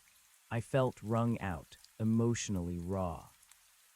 Elias poured 2 cups of steaming herbal tea, a blend I didn't recognize, its aroma earthy and faintly sweet. He handed me one, his fingers gnarled but steady. "Thank you," I said, taking a sip. The tea was surprisingly soothing, a warmth spreading through my chest. "You've had a profound experience, Mark," Elias said, settling into a chair opposite me. "A dangerous one, but also potentially a transformative one." "Dangerous," I echoed, the word feeling like an understatement. It almost broke me, and it followed me home. Elias nodded slowly. "Indeed, what you encountered is an entity, or perhaps a nexus of entities that I refer to as the Elder Quiet. It predates human understanding, predates our concepts of good and evil. It is a fundamental force of the earth, tied to specific geological and energetic anomalies in the land. That patch of pines you described, it's merely the visible manifestation, the gateway to its domain. The elder quiet, I repeated, the name feeling unsettlingly apt. What does it want? Want it doesn't want in the way humans do, Elias explained, taking a sip of his tea. It simply exists. It observes. It protects its territory. And when something intrudes, something that is particularly loud, particularly vibrant with human life force and consciousness, it takes notice. You, Mark, with your military training, your sharpened senses, your deep connection to the wilderness, you were, in a sense, a beacon. A beacon for dread, I muttered. Precisely. You intruded, you felt its presence, you panicked, and in your fear, you left an energetic signature, a trail. And that trail, that fear, is what allowed it to follow you, to subtly pierce the veil into your home. So it's not physically here, I asked, a sliver of desperate hope. Elias shook his head, not in a way you can see or touch, not yet at least, but its influence is there. You feel the cold, the hum, the sensation of being watched. That is its presence, a tendril of its awareness, reaching out, observing. It sees you, Mark. It is trying to understand you in its own alien way. My blood ran cold again. It saw me. It was trying to understand me. The thought was infinitely more terrifying than a physical threat. How do I make it stop? I asked, my voice barely a whisper. How do I sever the connection? Elias leaned forward, his gaze intense. First, you must understand that it is not something to be conquered, but something to be acknowledged and respected. Your initial reaction to run was natural, but it was also an act of defiance in its eyes. It felt you trying to escape its domain, its influence, and now it seeks to reassert that influence. So what do I do? You must learn to become quiet, Elias said, not just physically, but spiritually, mentally. You were trained to be alert, to be reactive, to exert your will. You must learn the opposite. You must learn to listen, to observe without judgment, to exist without imposing your presence. It is a slow, difficult process, especially for someone with your background, but it is the only way. He rose and walked over to a bookshelf, pulling out a heavy, leather-bound book. Its pages were yellowed and brittle. For the next few weeks, perhaps months, you will stay here with me. You will learn, you will read, you will meditate. You will spend time in the woods here, learning a different way of interacting with them. Not as a hunter, not as a soldier, but as a silent observer, a part of the tapestry, not an intruder. Weeks, months, I said, startled. I told my wife I was on a business trip. I can't just disappear for months. Elias turned, his eyes piercing. Mark, you have two choices. You can return to your life, try to ignore this, and slowly but surely this thing will consume you. It will unravel your mind, infect your dreams, make your home a prison of paranoia. Or you can commit to this, truly commit, and learn to live in harmony, or at least in respectful distance from forces you cannot comprehend. The choice is yours. But understand, the longer you allow that thread to remain, the stronger its hold will become. His words were stark, unyielding, but I knew with every fiber of my being that he was right. My life had already become a prison. Sarah deserved a whole husband, not a broken, haunted man. What about my wife? I asked, the guilt gnawing at me. You must be honest with her eventually, Elias said gently. Not with all the details, perhaps, not in a way that would shatter her own reality, but she will know something is wrong. You will need her understanding, her patience. But first, you must heal yourself. I stared at the flickering flames in the fireplace, the weight of his words settling on me. Weeks, maybe months, a complete upheaval of my life. But the alternative was far worse. Okay, I said, my voice firm despite the fear.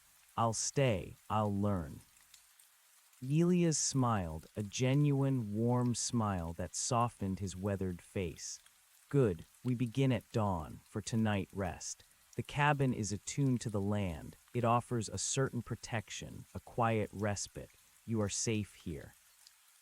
That night, for the first time in weeks, I slept. Not perfectly, but better than I had since leaving the pine patch. I still woke with a start once or twice, but the profound terror was absent. The oppressive cold, the vibrating hum, they were gone. Elia's cabin truly felt like a sanctuary. The next morning, before dawn, Elias woke me. He had a simple breakfast of oatmeal and strong coffee brewing. The air was crisp, silent, filled with the fresh scent of pine and snow. Today we begin by simply walking, Elias said as we finished our meal. No rifle, no pack, just you, the woods, and your awareness. We stepped out into the pre-dawn gloom. The forest around Elia's cabin was similar to the woods I knew in Maine, but there was a subtle difference. A profound sense of peace, a quiet wisdom that felt ancient but not malevolent. The trees stood tall, their snow-laden branches reaching towards the steel-gray sky. As we walked, Elias taught me to listen in a new way. Most people hear the forest as a collection of individual sounds, he explained, his voice a low murmur in the quiet. The crunch of snow, the cry of a jay, the rustle of a squirrel. But the forest has a deeper voice, a collective hum. It is the sound of life itself, of ancient roots drawing sustenance, of sap flowing, of countless organisms interacting in silent harmony. That is the sound you must learn to hear. Not the silence of absence, but the silence of profound presence. He showed me how to move, not with the stealth of a predator, but with the quiet reverence of a guest. Every footfall was deliberate, gentle, mindful. We walked for hours, not speaking, simply moving through the snow-covered woods. He pointed out small details, the intricate pattern of frost on a branch, the faint tracks of a rabbit, the way the light shifted between the trees. He taught me to breathe deeply, to center myself, to feel the ground beneath my feet, the cold air on my skin. At first, my mind was still racing. I was constantly checking my surroundings, my instincts screaming for me to be alert, to scan for threats. But Elia's calm presence, the profound quiet of his forest, slowly began to wear down my hypervigilance. I started to notice the subtle beauty of the winter woods, the delicate balance of life, the quiet resilience of nature. Over the next few days, Elias' lessons deepened. He taught me about the energy of the land, about ley lines and sacred sites, about the interconnectedness of all living things. He spoke of the spirit of place, the unique essence that imbued certain locations with power. The elder quiet, he explained, was one such powerful spirit, ancient and territorial, disturbed by the encroachment of modern humanity. Your error, Mark, Elias said one evening as we sat by the fire, was not in entering its domain. The forest is meant to be walked. Your error was in confronting it, in meeting its warning with your own defiance, however unconscious. It felt your fear, yes, but also your aggressive stance, your assumption of dominance. It saw a challenge, and it met it. So I challenged an ancient force of nature, I asked, a bitter laugh escaping me. Great. It is not about blame, Mark, Elias replied gently. It is about understanding. You are a soldier, a hunter. You are trained to assert. This entity demands submission, or at least respect and peaceful coexistence. He gave me books to read, not the books he had given me to read. Elias spoke of the wisdom of indigenous peoples, of their deep reverence for the land, their understanding of spirits and unseen forces. He told me about the ancient Wabanaki tales, stories of the Wetiko, a malevolent spirit of the northern woods that could corrupt the human heart, twisting its desires into insatiable greed. but also of other, more subtle entities that demanded respect, or they would claim their due. The elder quiet is not Wetiko, Elias clarified one night, stirring the embers in the fireplace. Wetiko is a spiritual sickness that preys on humans, born of human failing. The elder quiet is far older, far more indifferent. It is a force of raw, primordial nature. It doesn't care about our morality, our greed. It simply exists, guards its domain, and reacts to intrusion. Your intrusion was loud, Mark, in ways you are only now beginning to comprehend. My training, the very foundation of my identity as a soldier, a hunter, a self-reliant man, was being systematically dismantled and reassembled. I was used to being the active agent, the one who took control, who imposed his will. Elias was teaching me to be passive, to receive, to yield. It felt alien, sometimes frustrating, but deep down I knew he was right. My way had failed. It had led me to terror. We spent mornings walking in the snow-covered woods, practicing a new kind of movement, a new kind of awareness. Elias called it listening with your whole body. It wasn't just about hearing the faint rustle of a mouse under the snow, but feeling the subtle shift in the wind, the vibrations of the earth, the silent communication of the trees. He taught me to distinguish between the countless shades of quiet, the hungry quiet of a predator, the peaceful quiet of a deer bedding down, the watchful quiet of a stand of ancient pines. I found myself rediscovering senses I hadn't known I possessed.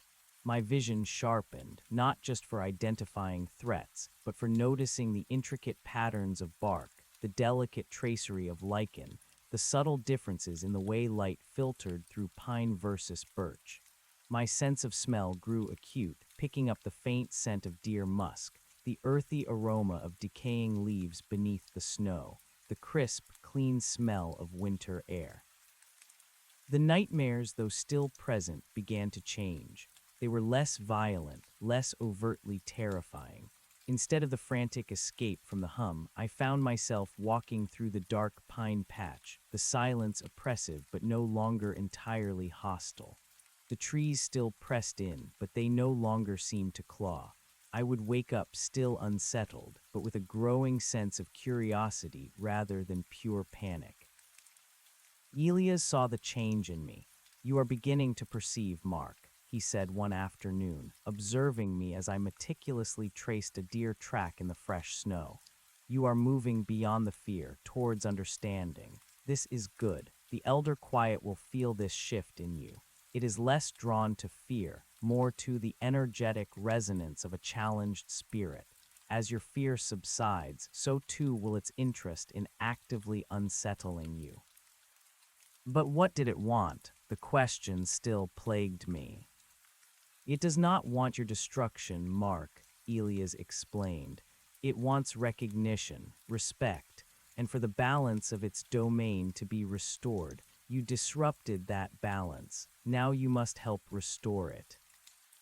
The idea of actively doing something, rather than just learning to be quiet, sparked a flicker of my old military mindset. "How?" I asked, leaning forward, my gaze fixed on his ancient, wise face. Elias paused, taking a slow sip of his tea. "The land itself holds the answer, the place you disturbed, but we cannot simply return. Not yet, we must prepare." He began to teach me about offerings, about ancient rituals, about the delicate art of communication with forces beyond human ken. He spoke of tokens of respect, not sacrifices in the violent sense, but gestures of humility and understanding. He showed me how to gather specific herbs and stones, how to craft simple totems from wood and sinew, each element imbued with a specific intention. "These are not magic spells, Mark," he emphasized, seeing the skepticism in my eyes. "They are anchors for your own intention. They are ways for you to focus your will, to show respect, to communicate in a language the land understands. It is not about making something happen, but about allowing something to happen. about opening yourself to the possibility of connection rather than demanding control. We worked together in the evenings by the warm glow of the fire. I learned to carve wood, to braid sinew, to weave intricate patterns with dried grasses. My hands, once accustomed to the cold metal of a rifle, the precise movements of field stripping, now learned a different kind of precision, a patient, meditative craftsmanship. It was profoundly therapeutic, grounding me in a way I hadn't felt since before the pine patch. Weeks turned into a month. I called Sarah regularly, my excuses for my extended absence becoming more elaborate, more strained. She worried, her voice tinged with loneliness, but I reassured her, promising I'd be home soon, a better man. The guilt weighed heavily, but I knew I was doing what I had to do. I had to face this for both of us. One particularly cold morning, as the sun painted the eastern sky with hues of rose and gold, Elias looked at me over his coffee cup. "You're ready, Mark." My heart lurched, ready for what? "To return to the pine patch," he said simply, "to face the Eldor quiet on its own terms, to make your offering, to show your respect, and to sever the connection." A wave of dread, cold and familiar, washed over me. My hands, which had been so steady just moments before, began to tremble. "Are you coming with me?" Elias shook his head. "No, this is your journey, Mark, your connection to sever. I can guide you, prepare you, but I cannot walk that path for you. You must do this alone, as you stumbled into it alone." "But what if it's too strong?" I asked, my voice barely a whisper. "What if it consumes me?" Elia's gaze was unwavering. "It will if you go with fear, with defiance, with the old Mark, but you have changed. You have learned. You will go with respect, with humility, with an open heart. The elder quiet will feel the difference." He handed me a small leather pouch. Inside are the offerings we have prepared. A small bundle of white sage for cleansing and clarity. A smooth, river-worn stone symbolizing grounding and stability. And a carving you made yourself, a small, stylized pinecone, a symbol of your understanding of its domain and your respect for its ancient presence. He also gave me a small, meticulously folded map. "This will guide you directly to the heart of the pine patch, not the edge where you first felt its warning, but deeper, to the center of its power. You will know it when you are there. It will be the most profoundly quiet place." "And then," I asked, my throat dry. "You will find a place to kneel. You will unburden yourself. You will make your offering. You will speak your intent, not a plea, Mark, but a statement. A declaration of your understanding, your respect, and your intention to leave its domain forever in peace."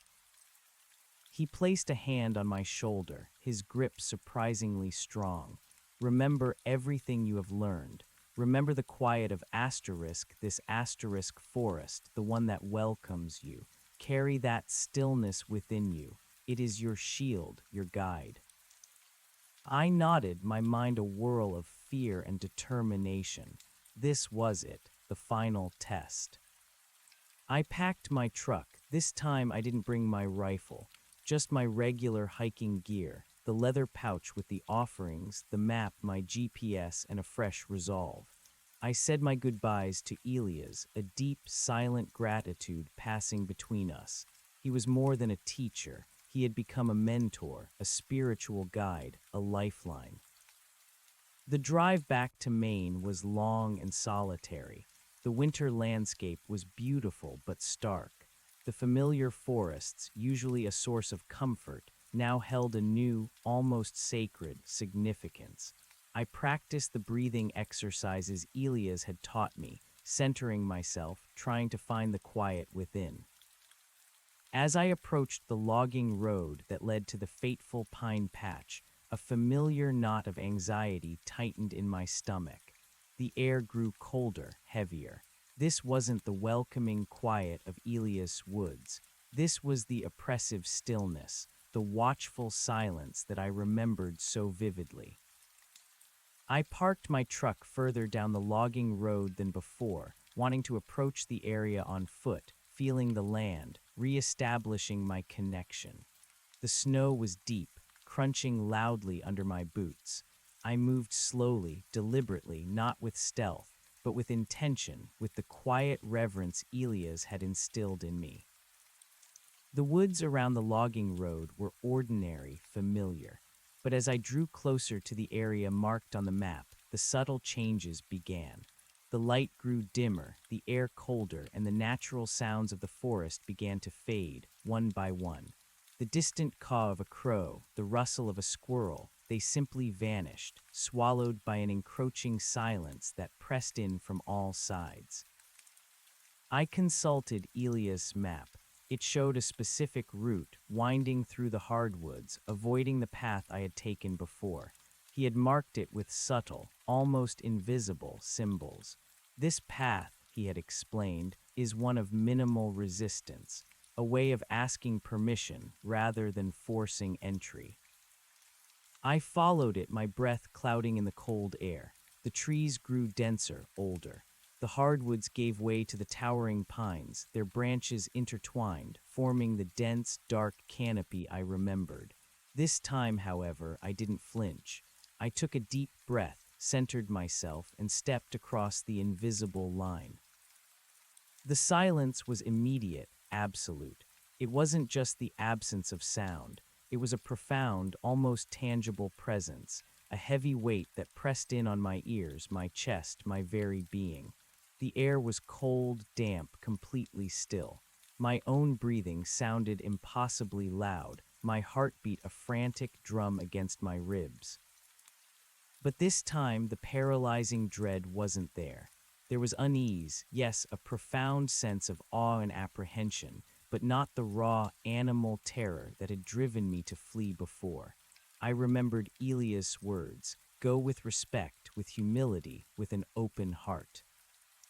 My eyes scanned the dense trunks, the impenetrable shadows. There were no flickers, no shifting shapes in my peripheral vision, just the unwavering, silent wall of trees. The ground beneath was a thick, dark carpet of needles, undisturbed by any track, any sign of life, sterile, ancient. I continued deeper, following the subtle directions on Elias' map. Each step was deliberate, gentle. I tried to empty my mind, to simply be asterisk, to observe without judgment, to listen to the profound silence not as an absence, but as a presence. The hum, I was waiting for it, the deep, resonant thrumming that had vibrated in my bones, my teeth, my very soul. But it didn't come, not yet. The silence was absolute, heavier than any I had ever experienced. It felt like the world had stopped breathing. I walked for what felt like an eternity, though my GPS confirmed I was covering ground at a steady pace. The trees grew impossibly tall, their ancient trunks thick and gnarled. The light was almost entirely gone now, just a gray, filtered gloom that barely illuminated the path ahead. Then I felt a subtle shift, a change in the air, a profound asterisk stillness that was even deeper than the surrounding quiet. It was like stepping into the eye of a storm, a pocket of absolute, profound calm. I looked at Elias' map again. I was here, the heart of the pine patch. In the center of this profound quiet, the trees were even thicker, even more ancient. Their branches intertwined so densely that no light penetrated, creating a permanent twilight gloom. The ground was impossibly soft, a deep cushion of pine needles, almost spongy underfoot.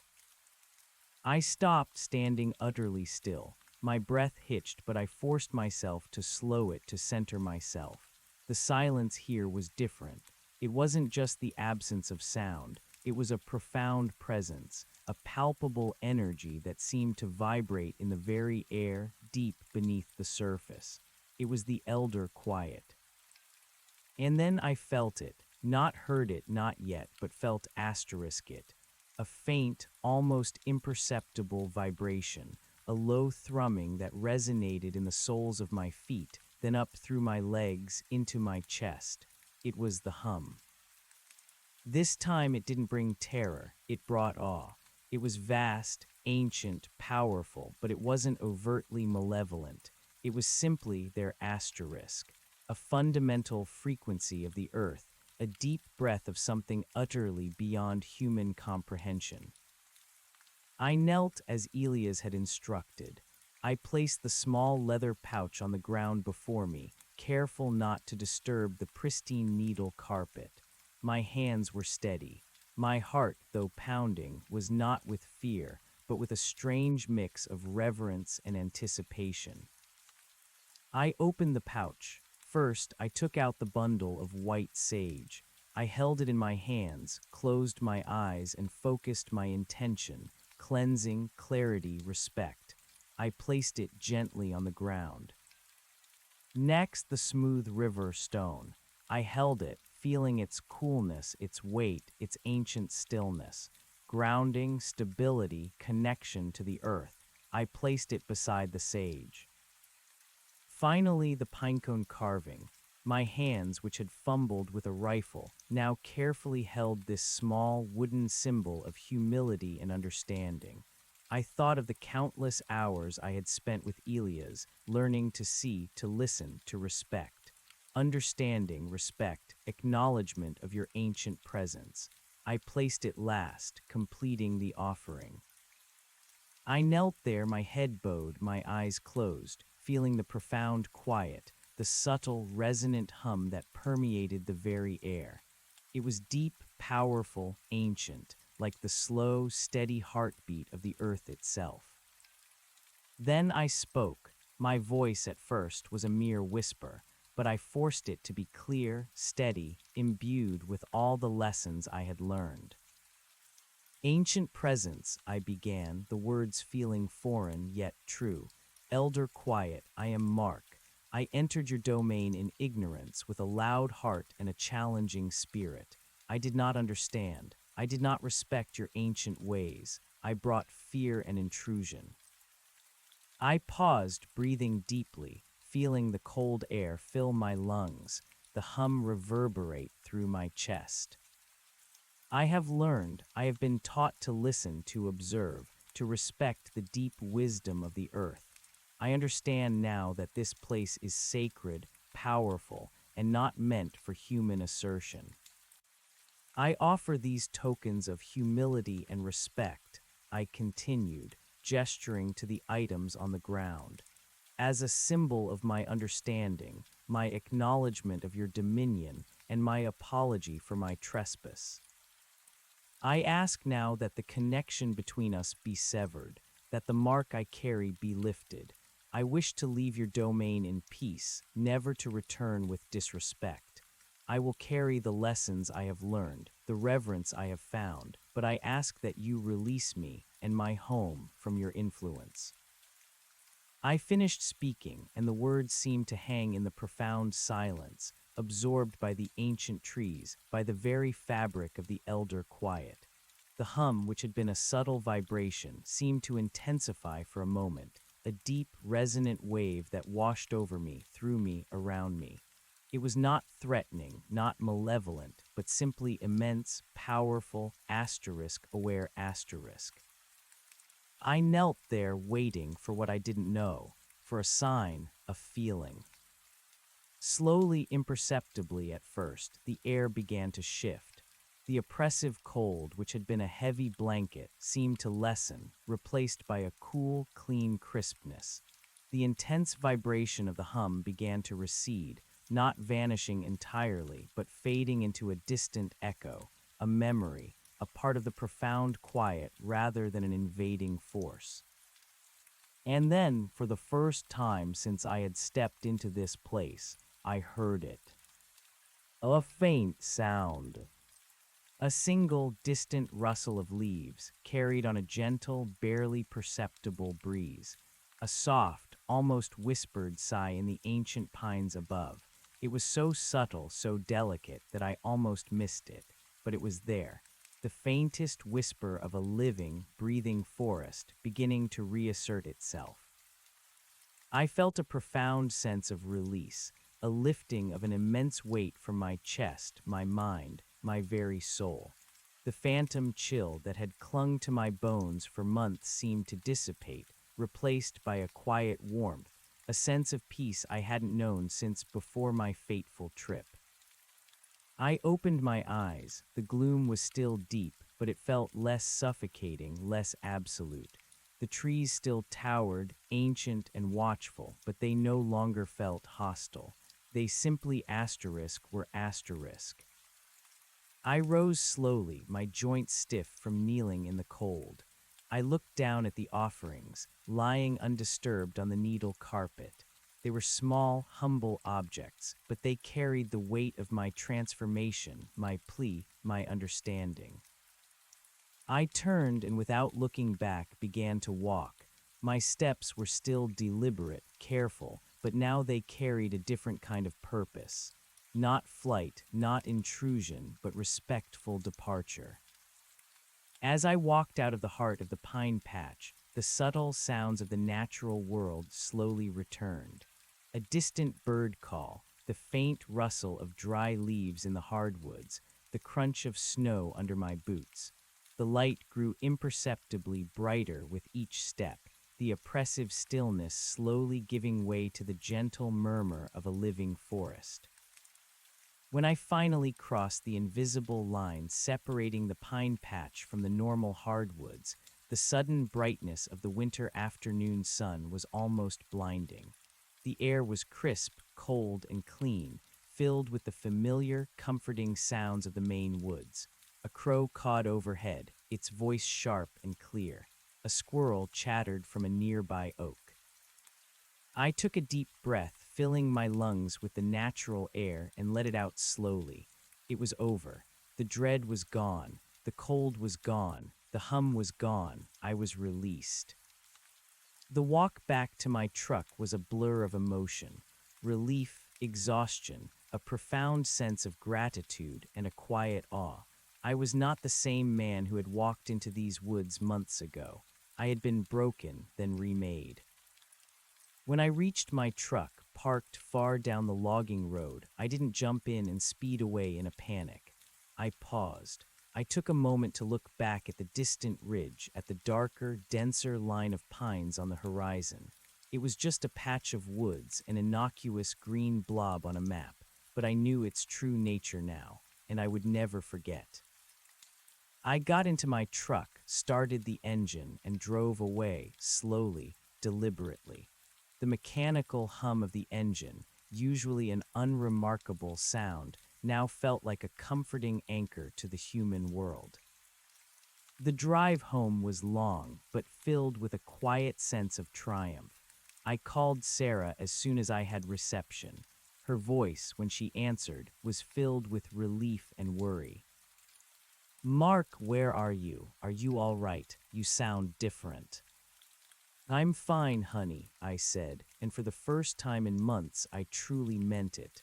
"I'm on my way home. I have a lot to tell you." I knew I couldn't tell her everything. Not the hum, not the elder quiet, not the ancient entities. Not in a way that would shatter her perception of reality. But I could tell her my asterisk truth. I could tell her about the profound shift within me, the lessons I had learned, the peace I had found. I could tell her about the power of the wilderness and how it had changed me. When I finally pulled into my driveway, the house was dark, but a light was on inside. Sarah met me at the door, her face a mixture of concern and immense relief. She hugged me tight, and I felt the warmth of her presence, the reassuring solidity of our life together. "You look different," she said, pulling back to look at me, her eyes searching my face. "Tired but lighter. What happened?" I took her hands, looking into her eyes. "A lot, honey. A lot happened. I went to a very old school in a very old forest, and I learned some things, important things." I spent the next few days reacquainting myself with my home, my life, my wife. I found that the mundane tasks of daily life, cooking, cleaning, gardening, now held a new, quiet pleasure. I was present, truly present. The nightmares were gone. The cold, the dread, the phantom hum, they were gone. I could sleep peacefully, soundly, a deep, restorative sleep I hadn't experienced in years. I did tell Sarah parts of my story, carefully edited. I told her I'd had a profound, unsettling experience in the woods, that I'd felt overwhelmed, lost. I told her I'd sought out an old mentor, a man who taught me about respecting the land, about finding inner peace, about letting go of fear. She listened, her hand in mine, her worry slowly giving way to understanding. She could see the change in me, the quiet strength that had replaced the restless anxiety. "So no more deep woods for you, huh?" she asked one evening, a gentle smile on her face. I smiled back, not in the old way, but I'll still walk, just with a different heart, and a lot more respect. I kept my promise to Elias. I never returned to that specific pine patch, but I continued to walk in the woods, not as a hunter with a rifle, but as a silent observer. I went with an open heart, a quiet mind, and a profound respect for the unseen forces that shaped the natural world. I still communicated with Elias. We exchanged emails, occasionally phone calls. He continued to guide me, to deepen my understanding. He taught me about finding these thin places and recognizing their power without disturbing their balance. He spoke of the responsibility that came with such knowledge, the need to protect these places, to educate, to foster a new reverence for the ancient earth. My life changed in subtle, yet profound ways. I was calmer, more patient, more attuned to the world around me. I found myself appreciating the quiet moments, the beauty in the ordinary. I became a better husband, a more present father when we eventually had children. But the experience, though resolved, left an indelible mark. I carried the memory of the elder quiet, not as a source of terror, but as a reminder of the vast, ancient mysteries that lay hidden just beyond the veil of our everyday perception. It was a humbling lesson, a permanent crack in my rational worldview, a gateway to a deeper, more profound understanding of reality. I learned that some places are not meant to be conquered, but respected. Some silences are not empty, but profound. And some lessons, though terrifying, are the most valuable of all. The wilderness, my old sanctuary, had indeed shown me its teeth, but it had also shown me its heart, and in doing so, it had healed mine. One crisp autumn morning, years after my encounter, I sat on my back porch, sipping coffee, watching the leaves turn crimson and gold on the trees in my yard. My young daughter, Lily, was playing in the fallen leaves, her laughter bright and clear. I felt a sense of profound peace, a quiet contentment that was a testament to how far I had come. The phantom chill was truly gone. The haunting hum was a distant echo, a memory filed away. But as I watched Lily, her innocent joy filling the air, I also felt a deep, protective instinct. The world was full of wonders, but also hidden depths. It was my duty now to understand them, to respect them, and to teach my children to do the same. Not to instill fear, but to impart wisdom. To teach them that some places, some silences, hold secrets far older and more powerful than anything they could imagine. Just then my phone buzzed. It was an email from Elias. The subject line was a matter of resonance. I opened it, a familiar prickle of anticipation and apprehension running down my spine. Elias rarely contacted me without a reason, and his reasons were always significant. The email was concise, as always. Mark asterisk. An old contact of mine.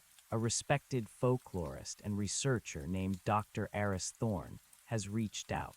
He has been investigating a series of unusual phenomena in an isolated area of northern Vermont, near a section of old-growth forest that local legends refer to as the Whispering Peaks. The descriptions he's gathered from the few locals willing to speak, and from his own field observations, resonate strongly with your own initial experiences with the elder quiet. Unnatural silence, cold spots, a pervasive sense of dread, strange auditory phenomena, a low hum, sometimes described as a distant wail or chant. Animals avoid the area. There have also been reports of strange distortions in time and perception, and of people feeling an inexplicable compulsion to wander deeper into the forest, sometimes disappearing entirely for days, only to return disoriented and profoundly changed.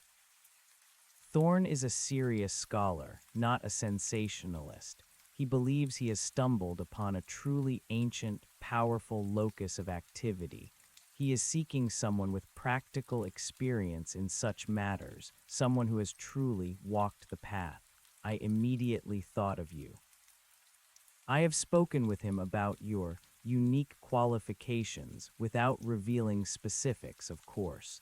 He is keen to speak with you. He is currently based out of a small research station he's established near the town of Blackwood, Vermont. I have attached his contact details. I believe this is an opportunity, Mark, an opportunity to use what you have learned, not just for your own peace, but for a greater understanding of these hidden forces, to stand as a bridge between the ancient world and our own, protecting both. But be warned, the Whispering Peaks are said to hold a different kind of power than the Elder Quiet, more active, perhaps, and less indifferent. The choice, as always, is yours. Lias. I reread the email, my coffee growing cold in my hands. The familiar piece of my backyard seemed to shimmer, to recede, as the words sank in. Whispering Peaks, strange distortions in time, people disappearing, more active, less indifferent. My heart began to pound, a frantic drumbeat in my chest, not with fear, not exactly, but with a profound sense of foreboding, a thrilling jolt of something I hadn't felt since my first encounter with the Elder Quiet, the call of the unknown, the undeniable pull of a world beyond human comprehension. This was different. This wasn't about severing a connection or finding personal peace. This was about actively engaging, investigating, perhaps even confronting. I looked at Lily, still laughing in the leaves. The decision weighed heavily. I had a family now, a life I had fought hard to reclaim, but Elias was right. I had gained knowledge, experience. Perhaps it was meant for more than just my own peace. Perhaps it was a responsibility. A cold breeze rustled the autumn leaves around me. The phantom chill, though brief and fleeting, touched my skin. It was a reminder, a whisper from the past, a silent question. Had I truly been released or merely prepared? I knew with a certainty that settled deep in my bones that my journey with the hidden world was far from over. This was not a conclusion. This was merely a new beginning. I picked up my phone, my fingers hovering over Dr. Thorne's contact information. The quiet piece of my life was about to be profoundly disturbed once again, but this time I wouldn't be running. I would be walking in with purpose, with understanding, and with the quiet strength Elias had helped me forge. The woods were calling again, not as a sanctuary, but as a crucible, and I knew deep down that I had to answer undefined. I picked up my phone, my fingers hovering over Dr. Thorne's contact information. The quiet piece of my life was about to be profoundly disturbed once again, but this time I wouldn't be running. I would be walking in with purpose, with understanding, and with the quiet strength Elias had helped me forge. The woods were calling again, not as a sanctuary, but as a crucible, and I knew deep down that I had to answer. My thumb pressed the call button, the sound of the dialing tone a jarring intrusion into the still autumn air. It rang 3 times before a crisp, professional voice answered. Dr. Thorne's research station, Aris speaking. The voice was clear, educated, slightly accented, not distinctly European, but certainly not New England. Dr. Thorne, this is Mark Jensen. Elias gave me your contact information. My voice felt a little rough, my heart still thrumming with anticipation. There was a beat of silence on the other end, then a quickening in his tone. Ah, Mark, Elias spoke highly of you, said you have unique insights. I've been hoping you'd call. His enthusiasm was palpable, almost eager. He mentioned you've had some personal experiences in the field that might be relevant to my work. Something like that, I replied, trying to keep my voice even.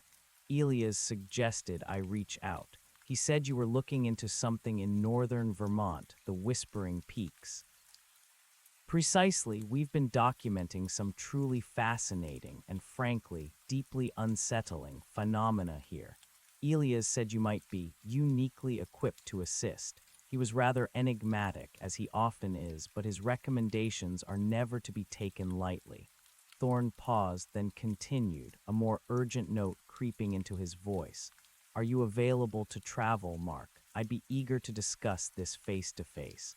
The sooner, the better, if I'm honest. Things seem to be escalating. I can be there, I said without hesitation, the words already forming in my mind. I'll need a day to get my affairs in order here, but I can leave tomorrow morning. Excellent, Mark, excellent. Thorne sounded genuinely relieved. I'll send you the coordinates for the research station. It's a bit off the beaten path, but you'll find it. We're in a small town called Blackwood, and please just Eris. Dr. Thorne sounds far too formal for what we're dealing with out here. I ended the call, the phone feeling heavy in my hand. It was done. The path was set. Now came the difficult part, telling Sarah. I found her in the kitchen, humming softly as she prepared dinner.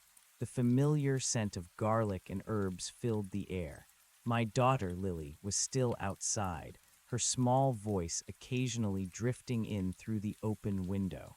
It was a picture of domestic tranquility, a world I was about to momentarily leave behind again. Hey, honey, I said, trying to keep my voice casual. Sarah turned, a warm smile on her face. Hey yourself, dinner's almost ready. Lily just needs to clean up. She noticed the phone in my hand, the slight tension in my shoulders. Her smile faltered. Everything okay? I took a deep breath. That was Elias' contact, the one he mentioned, Dr. Thorne. Sarah's brow furrowed. The folklorist, the one looking into strange things. Her tone was careful, a subtle echo of her past concern. Yeah, he's investigating something up in northern Vermont. He thinks my experience with the elder quiet might be relevant. He needs some help. I tried to keep my explanation vague, focusing on research and assistance rather than ancient malevolent forces. She put down the stirring spoon, her gaze direct, worried. Help with what, Mark? More quiet places. You just found your peace. You just got back to yourself. You promised you wouldn't go looking for trouble again. The guilt was a sharp pang in my chest. I know, honey, I know, and I'm not looking for trouble. This is different. Elias believes it's an opportunity to use what I've learned, to understand these things, not just for myself, but for others, for a greater purpose. I felt the words ring hollow even as I said them. They were true in a way, but they masked the thrilling, dangerous pull I felt towards the unknown. Sarah walked over to me, her eyes searching mine. And what about us, Mark? What about Lily? How long would you be gone this time? Another month, another winter. Her voice was soft, but laced with a pain that cut me deeper than any angry outburst. I reached out, taking her hands. They were warm, familiar. No, honey, not like that. I don't know exactly how long, but I'll be in contact. It's a research station, not an isolated cabin. I'll call every day. I'll be safe. I've learned so much, Sarah. I'm not the same man who ran headlong into that pine patch. Elia's taught me to respect, to listen. This isn't about confronting, it's about understanding. She pulled her hands away, stepping back. Her eyes were sad. But you're still going. It wasn't a question. I nodded, my voice quiet. I have to, Sarah. I feel it. I feel like I was prepared for this. Like this is what all of it was for. She sighed, a long, weary sound. I don't understand, Mark. I don't, but I see it in your eyes. That look you get. It's the same one you had when you were going back to Afghanistan. That comparison hit me hard. I loved her for seeing that part of me, but hated myself for putting her through this again. It's not war, Sarah. It's something else, but I need to do this, for me and for us, so I can truly be free of it. I knew that last part was partially a lie. I was free of the elder quiet, yes, but not of the call of the mysteries. She looked away towards the window where Lily's laughter was still floating in. Just promise me you'll come back, and promise you'll be careful. I promise, I said, and this time I meant it with every fiber of my being. The next morning the goodbyes were quiet, tinged with that familiar ache of separation. Lily, too young to fully understand, gave me a sticky hug and asked if I was bringing her a present. Sarah held me for a long moment, her cheek pressed against my chest. Just be careful, Mark, she whispered again. Always, I replied, kissing the top of her head. I watched them standing on the porch, a small, beautiful tableau against the backdrop of our familiar house, as I pulled out of the driveway. The guilt was a heavy passenger, but beneath it, the quiet hum of purpose, of destiny, pulsed in my veins. The drive north through the heart of New England was long but filled with a renewed sense of focus. Winter was approaching fast. The trees, stripped bare of their leaves, stood like stark skeletal fingers against the gray sky. Patches of old snow still clung to the shaded hillsides, and the air was frigid, carrying the scent of wood smoke and frozen earth. I passed through towns that grew progressively smaller, more remote, their wooden houses huddled together against the encroaching wilderness. The paved roads eventually gave way to gravel, then to rough dirt tracks, just as Elia's path had. Eris had sent me detailed instructions, coordinates, and even a rough sketch map. The research station, he explained, was located deep in the woods near Blackwood, accessible only by a single, unmaintained logging road. It keeps the curious out, he'd explained with a dry chuckle over the phone, and us closer to the source. As I drove deeper into the Vermont wilderness, the subtle changes began. The air grew colder, stiller, not with the natural bite of winter, but with that familiar, damp chill that preceded the uncanny. The natural sounds of the forest, the distant cry of a hawk, the rustle of dry leaves began to recede, as if being muted by an unseen hand. It wasn't the absolute, suffocating silence of the elder quiet, but a profound muting, a quieting of the world around me, a hush. My senses, honed by Elia's training, were hyper-alert. I felt the subtle vibrations in the ground, tasted the metallic tang in the air. I kept my breathing slow and steady, centering myself, allowing myself to feel the approach of whatever lay ahead, rather than react with primal fear. The logging road, barely more than 2 ruts in the frozen earth, wound deeper into a dense stand of ancient conifers. These weren't the uniform pines of the elder quiet, but a mix of spruce, fir, and hemlock, their branches heavy with snow. The canopy was thick, forming a dim, perpetual twilight even though it was barely mid-afternoon. Then through a break in the trees I saw it, a cluster of rustic buildings nestled in a small, unkempt clearing. It wasn't a single cabin like Elia's, but a small compound, a larger main cabin, a couple of smaller outbuildings, and what looked like a makeshift observation tower constructed from rough-hewn timbers. A plume of smoke curled from the main cabin's chimney, a welcome sign of life. I parked my Tacoma near the main cabin, cutting the engine. The silence that descended was immediate and profound, broken only by the creak of the cabin and the faint, distant moan of the winter wind. It was not the sound-eating silence of the pine patch, but a deep, pervasive quiet that felt heavy with observation. As I stepped out of the truck, the cold air hit me, sharp and clean, but beneath it I felt a familiar prickle on my skin, a sense of being watched, not overtly hostile, but deeply curious, assessing. The main cabin door opened, and a man emerged. This had to be Eris Thorne. He was shorter than I expected, lean and wiry, with a shock of unruly brown hair and intelligent, restless eyes that darted constantly, taking everything in.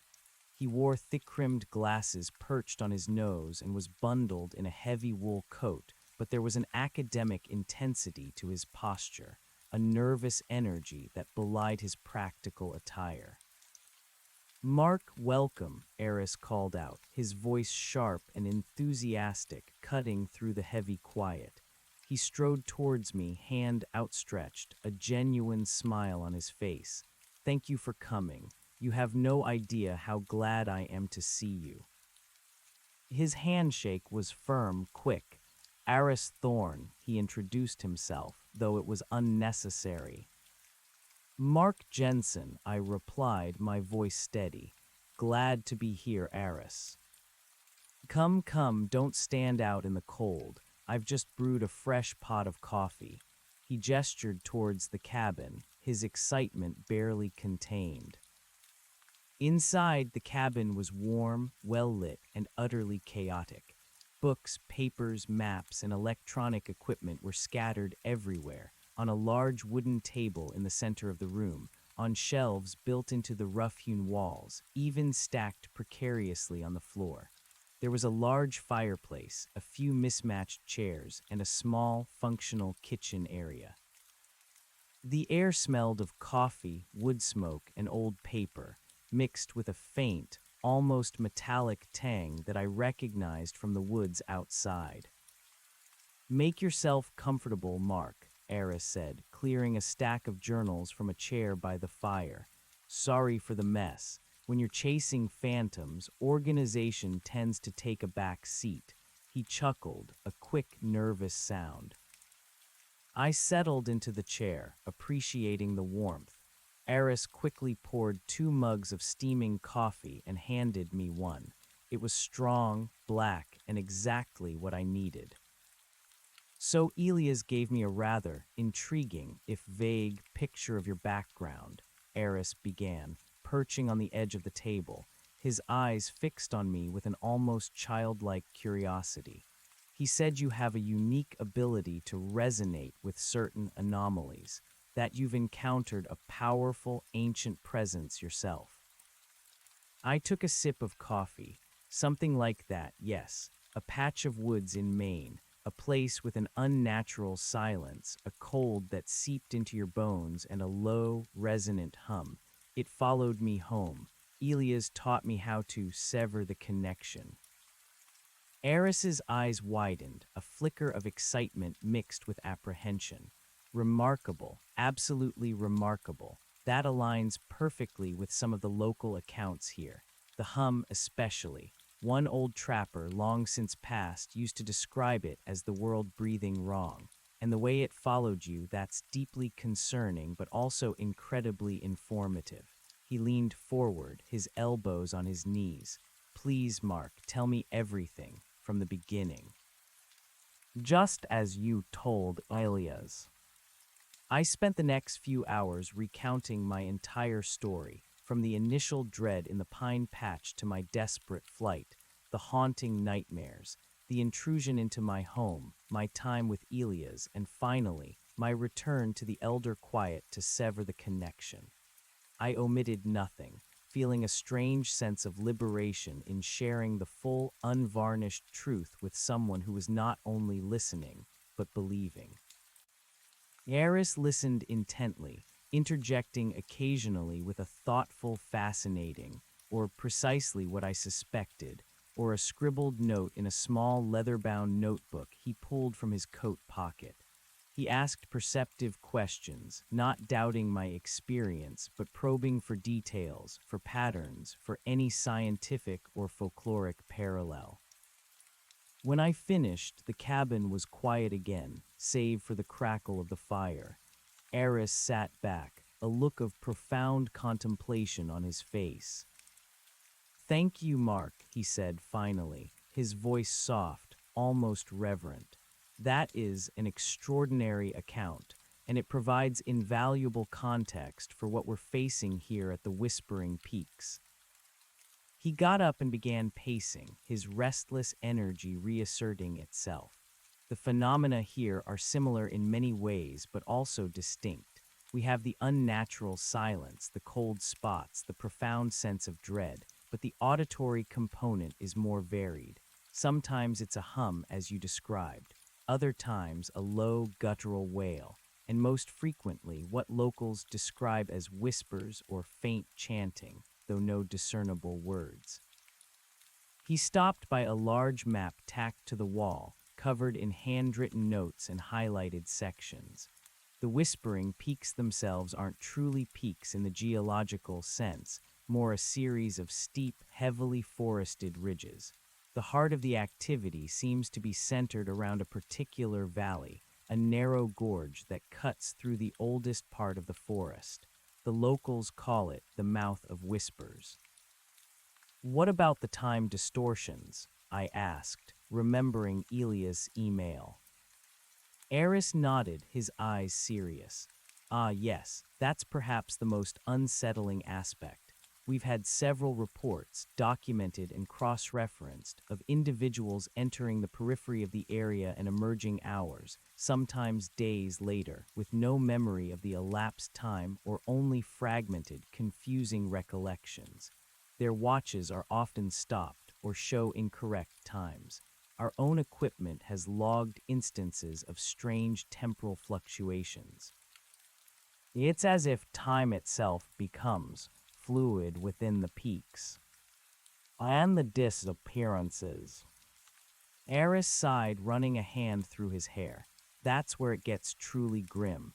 Over the last 50 years, there have been at least a dozen documented cases of people, hunters, hikers, even a couple of surveyors who went into the peaks and simply vanished.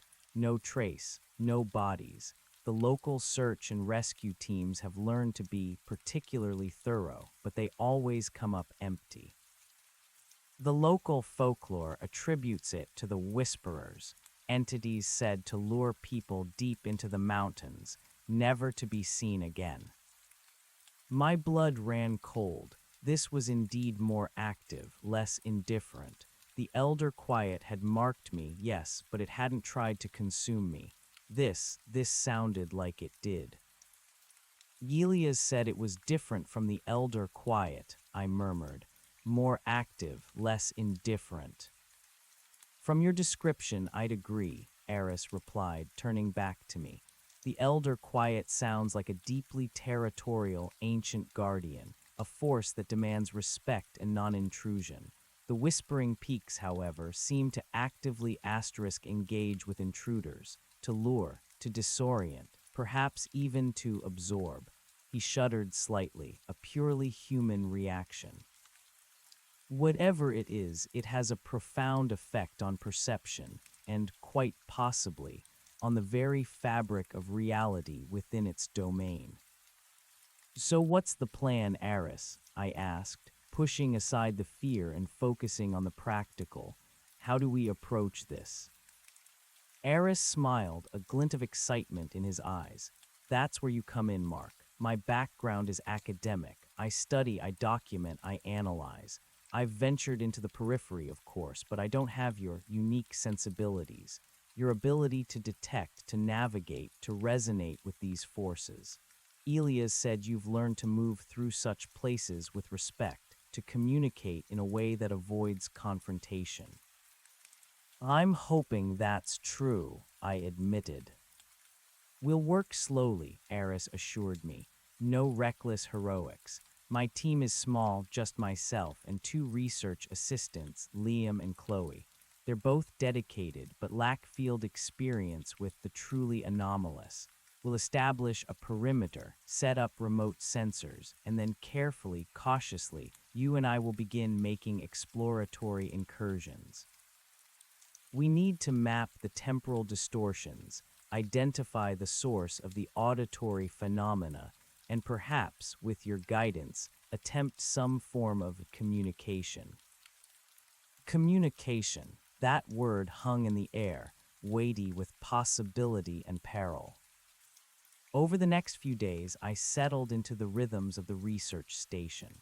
Liam and Chloe, two bright, earnest young graduate students from a nearby university, were initially a bit wary of me, the ex-soldier brought in by the eccentric professor. But as I shared parts of my story, carefully edited to remove the more overtly supernatural elements and focus on the psychological and sensory aspects, they began to open up. They were fascinated by the practical applications of my military training, my knowledge of woodcraft, and my calm, analytical approach to the strangeness. Liam was a tech wizard, perpetually hunched over laptops and specialized recording equipment, infrasound detectors, electromagnetic field meters, thermal cameras. Chloe was the folklorist's apprentice, sifting through ancient texts, local archives, and interviewing hesitant locals in Blackwood who muttered about the old ways and places best left alone. My days quickly filled. Mornings were spent in preparation, checking equipment, reviewing maps, discussing theories with Eris. Afternoons were for field work, always staying on the established perimeter, setting up new sensors, retrieving data. Evenings were for analysis, for cross-referencing my visceral observations with their scientific data and Chloe's historical research. The Whispering Peaks themselves were a constant, silent presence. From the research station, we couldn't see the deep valley, the mouth of whispers, but we could feel its influence. The subtle chill in the air, the way sound seemed dampened, absorbed. It was like living on the edge of a deep, unseen well. One evening, as a blizzard raged outside, trapping us in the cabin, Chloe shared some of her findings from the local archives. The Wabanaki, the indigenous people who inhabited this region for thousands of years, had a very specific term for places like the Whispering Peaks, she explained, holding up a brittle, yellow document. They called them Jiji-Madusag, or spirit mouths, places where the veil between worlds was thin, where the ancestors could speak, but also where malevolent spirits could cross over. Did they speak of the Whisperers? I asked. Chloe nodded. Yes, they were described as entities that existed in the in-between. Not truly alive, not truly dead. They fed on perception, on memory, on identity. They would lure travelers, especially those who were lost or grieving, into their domain, slowly stripping them of their selfhood until they became part of the peaks themselves. The description sent a chill down my spine that had nothing to do with the freezing air. It resonated with the time distortions, the disappearances, the disorientation, not just a physical threat, but an existential one. They also had rituals, Chloe continued, to appease these entities to protect themselves. Offerings of tobacco, cornmeal-specific stones, similar to what Elias taught you, Mark, for the elder quiet. But they never recommended outright confrontation, did they? Eris asked, adjusting his glasses. Never, Chloe confirmed. They believed these forces were beyond human comprehension or control. Respect, appeasement, and avoidance were the only strategies. That night my sleep was fitful. The blizzard howled outside, mirroring the rising anxiety within me. The whispering peaks felt less like a scientific anomaly and more like a hungry, ancient entity waiting. A few days later, the blizzard broke, leaving behind a pristine, snow-covered landscape. The sky was a brilliant, cloudless blue. It was the perfect day for our first exploratory incursion.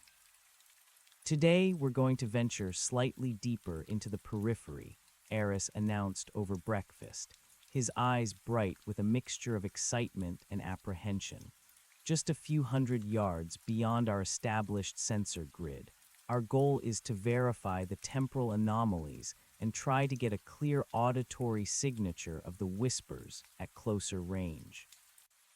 I nodded, feeling a quiet resolve. I had gone over the maps, rehearsed the breathing exercises, mentally prepared myself. I had my field pack, a satellite phone, a compass, and my GPS. No rifle. Elia's lessons were ingrained. This was not a fight. This was an investigation, an interaction. Liam and Chloe would remain at the station, monitoring the remote sensors and maintaining communication. It would be just Aris and me. We set out mid-morning, the snow crunching loudly under our insulated boots. The cold was bitter, but the sun was bright, glittering off the pristine white landscape. For the first mile or so, the woods were normal, albeit quiet. Small animal tracks crisscrossed the snow, and the occasional chickadee chirped from a snow-laden branch. But as we approached the area Eris had marked on our map as the outer edge of significant activity, the changes began. The air grew perceptibly colder, a damp, heavy chill that seeped through my layers. The sounds of the forest faded, replaced by that familiar, pervasive quiet. Yaris pulled out a handheld sensor, its digital display flickering. EMP fluctuations are increasing, he muttered, his voice hushed, and the infrasound detector is picking up something. I felt it too, not just the cold, but a tightening in my chest, a prickle on my skin. The sense of being watched returned, stronger now, more insistent. It was like an invisible spotlight had been turned on us. Stay centered, Aris, I murmured, remembering Elias' words. Breathe, observe, don't react. He nodded, taking a deep breath, though his eyes darted nervously between the trees. We moved slowly, deliberately, each step chosen with care.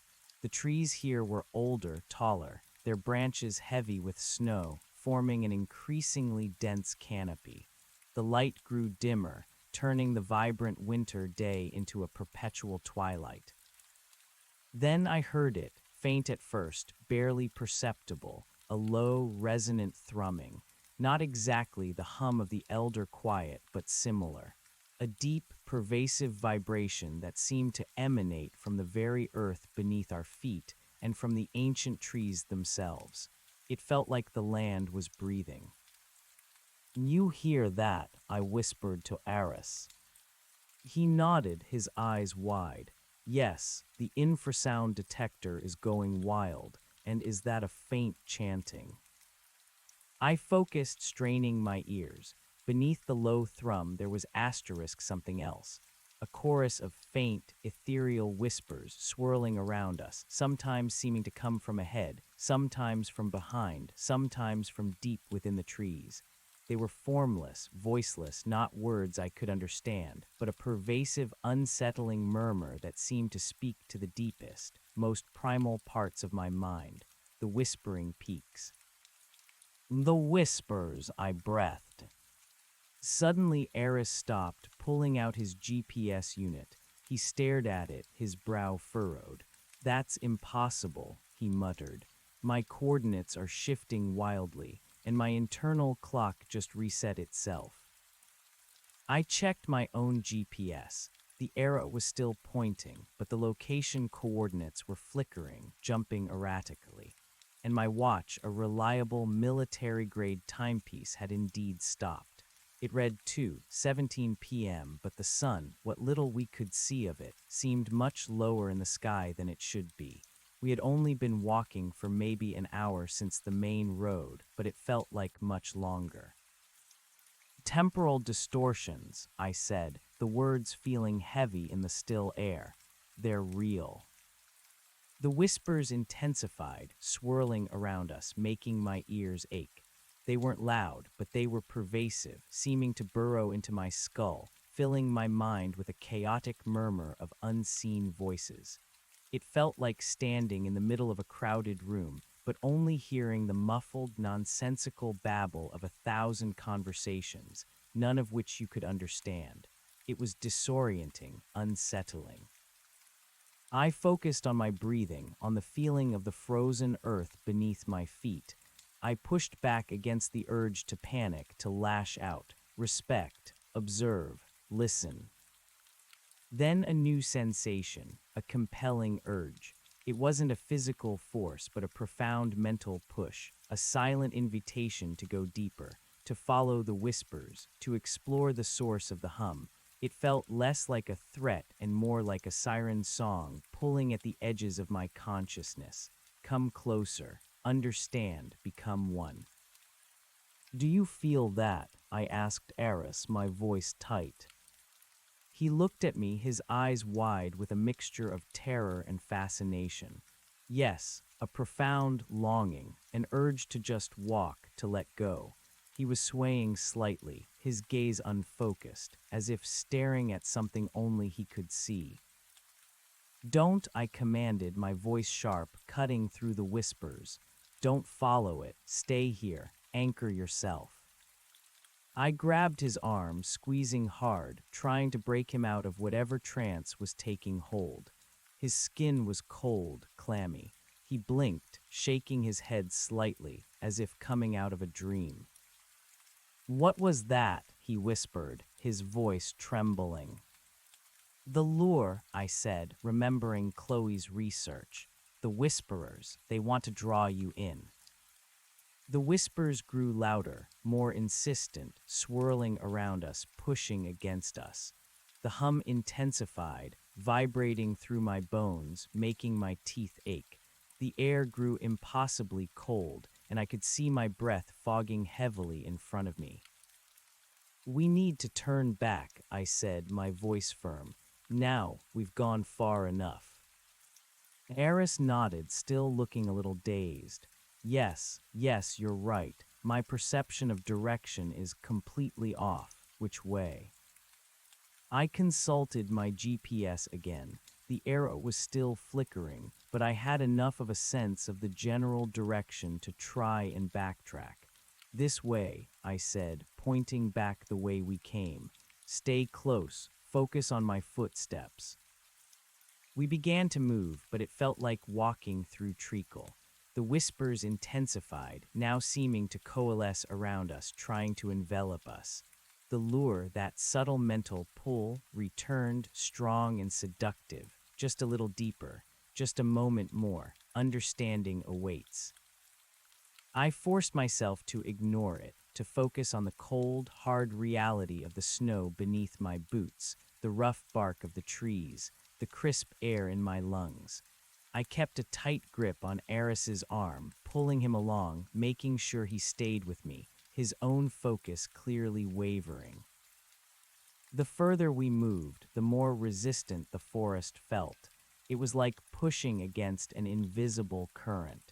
The whispers tried to disorient us, making the trees seem to shift. The path ahead seemed to curve impossibly. It's trying to hold us, Eris gasped, stumbling. Keep moving, I said through gritted teeth. Don't give it a foothold. We pushed on, battling the unseen force, the whispers, the cold, the temporal disorientation. My own sense of time began to warp. Had we been walking for minutes, hours, days, the distinction blurred. Then, just as my lungs began to burn and my legs ached with exhaustion, the whispers began to recede. The hum softened. The oppressive cold lifted slightly. The trees began to thin, letting in more light.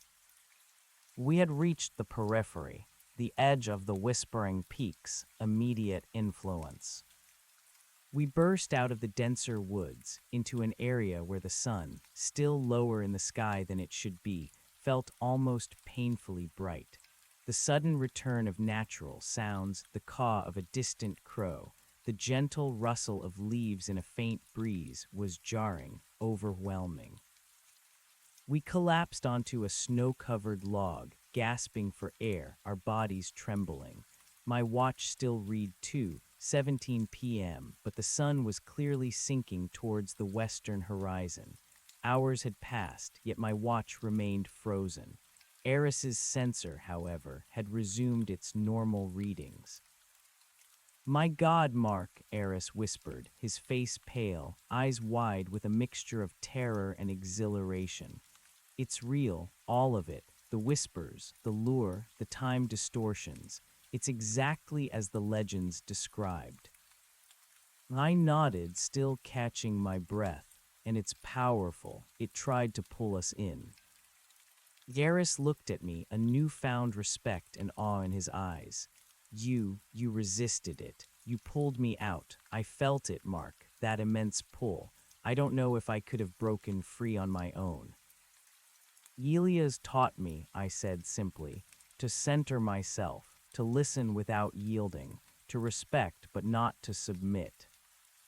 We rested for a few more minutes, letting the natural world reassert its reality around us, pushing back against the lingering echoes of the peaks. The adrenaline slowly receded, replaced by a profound exhaustion. The walk back to the research station was slow, quiet, and filled with a shared sense of gravity. We had glimpsed the true nature of the whispering peaks, and it was far more insidious than the elder quiet. When we finally stumbled back into the cabin, Liam and Chloe rushed over, their faces etched with worry. "Eris, Mark, you've been gone for hours. We were about to send out an alarm. Your GPS was static for a long time, then flickering," Liam exclaimed, pointing at a monitor showing our last known positions. Garrus held up a hand.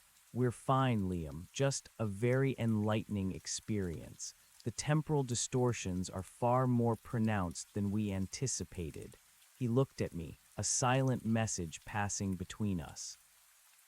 Over a late dinner, Aris and I recounted our experience, leaving out some of the more subjective, visceral details for Liam and Chloe's sake, but focusing on the measurable data.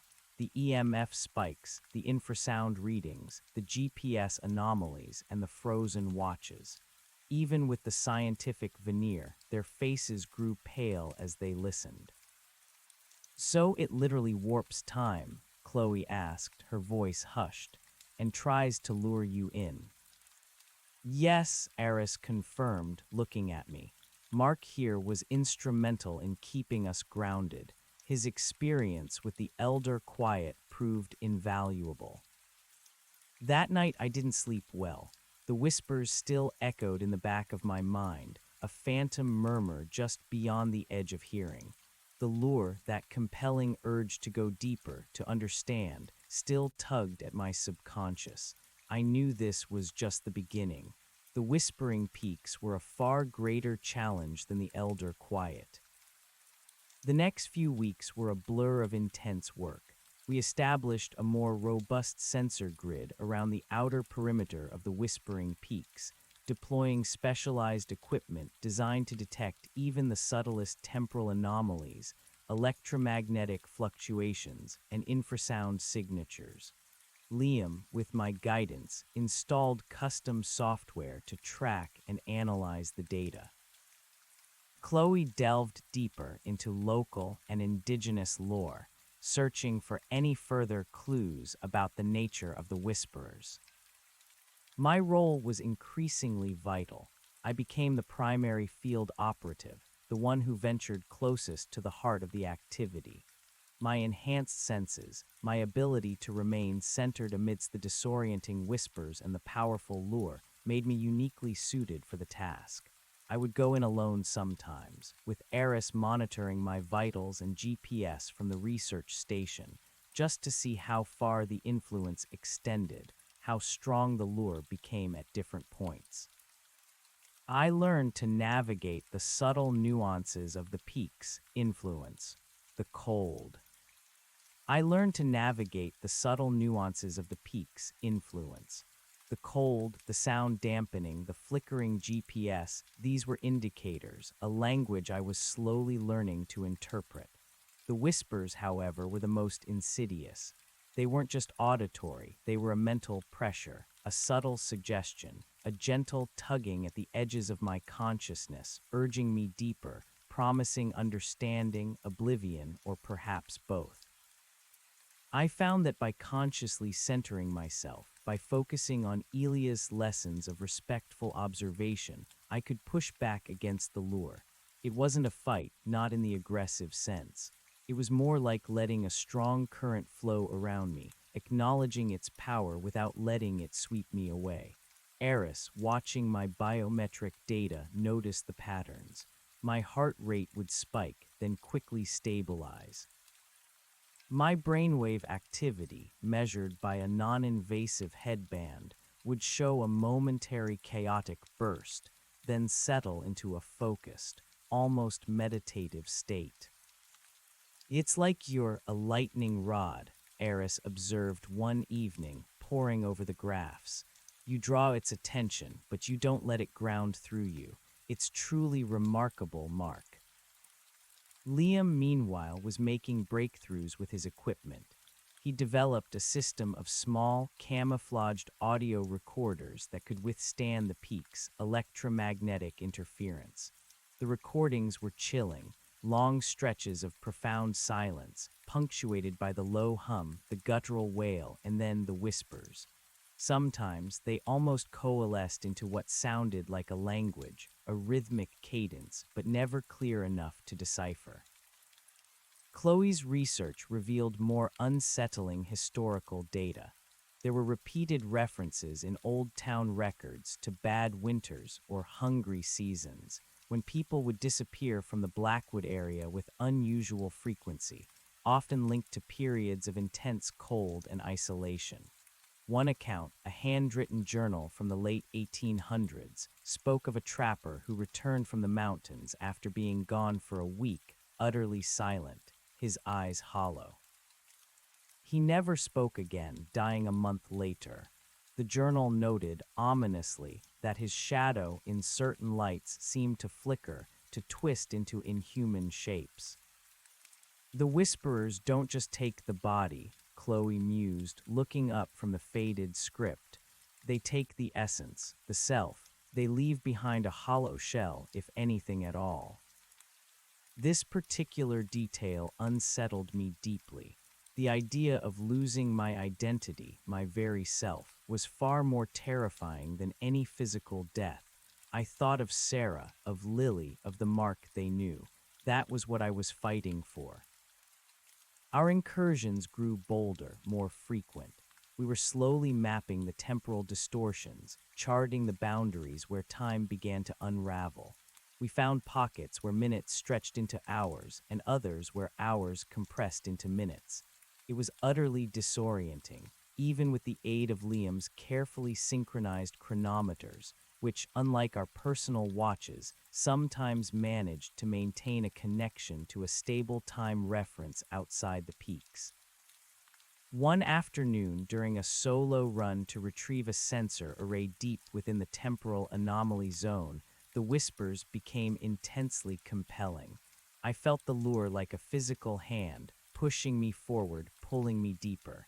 It was no longer a subtle suggestion. It was an insistent demand. Come, come now, we await you. My heart hammered, my GPS flickered wildly, the coordinates jumping hundreds of yards in an instant. My internal clock, usually so reliable, began to spin. I felt a surge of nausea, a dizzying sense of vertigo as if the ground beneath me was shifting.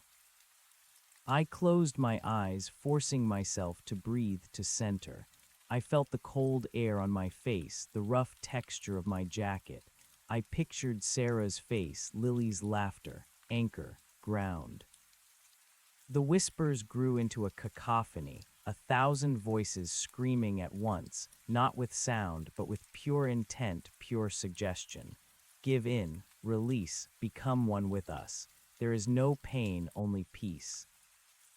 A profound sense of loneliness washed over me, a yearning for release, for the end of the struggle. It was a beautiful, terrible temptation. My legs began to move, almost involuntarily, taking a step deeper, then another. No! I fought back not with anger, but with fierce resolve. I dropped to my knees, digging my gloved hands into the snow, feeling the frozen earth, grounding myself. I began to chant Elia's mantra, a simple, rhythmic repetition of respect and self-preservation, a shield against the psychic onslaught. Slowly, painfully, the whispers began to recede. The dizzying vertigo lessened. The physical sensation of the lure, that invisible hand, loosened its grip. My heart rate, which had spiked to dangerous levels, began to slow. I knelt there for a long moment, gasping, shaking. I had almost succumbed. The peaks were more powerful, more seductive than I had ever imagined. When I returned to the station, hours late, Eris was frantic. "Mark, what happened? Your vitals spiked, then went completely off the charts. We almost lost your GPS signal." I explained, my voice still a little shaky. The lure, it was overwhelming. I almost went in. Eris looked at me, his face pale. "We're pushing too hard. This is dangerous. We need to reevaluate our approach." That night, Elias called. Eris had contacted him, concerned. "You're dancing too close to the fire, Mark," Elias' calm voice said over the crackling satellite phone. "The whispering peaks are not the elder quiet. They do not merely guard, they consume. You cannot fight them with your will alone. You must learn to hide from them." "Hide?" I asked. "What does that mean?" "The whisperers feed on perception, on connection," Elias explained.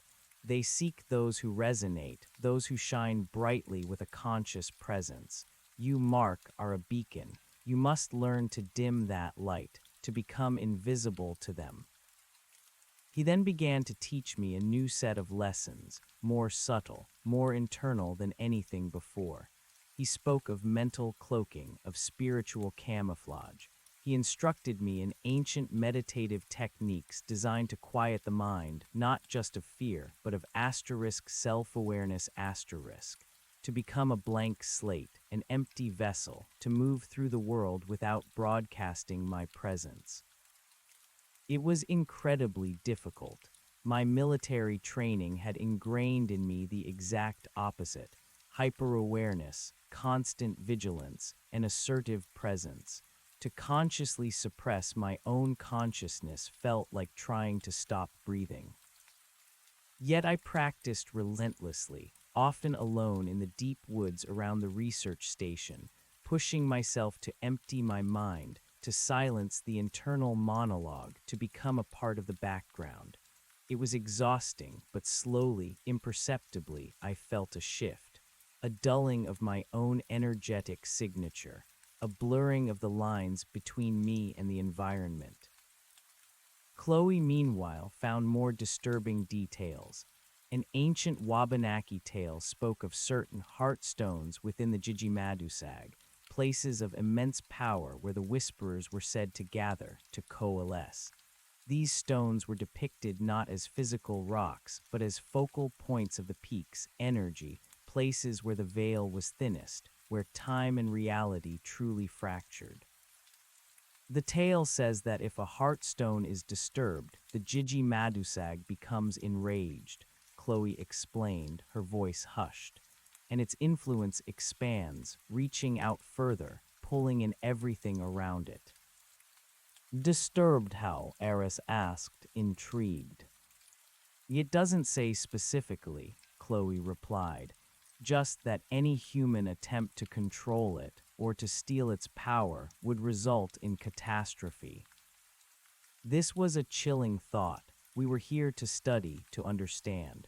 But what if our very presence, our scientific instruments, our attempts to map and measure, were seen as an attempt to control? One evening, as I was practicing my mental cloaking in the woods near the station, a faint, metallic tang filled the air. It wasn't the usual cold, damp chill, but something sharper, more aggressive. And then I heard it, not the familiar whispers, but a new sound. A low, keening wail echoing through the trees, mournful and deeply unsettling. It felt like a sound of pure anguish, pure hunger. I rushed back to the cabin, my heart pounding. Did you hear that? Eris, Liam, and Chloe were already gathered around Liam's monitors, their faces grim.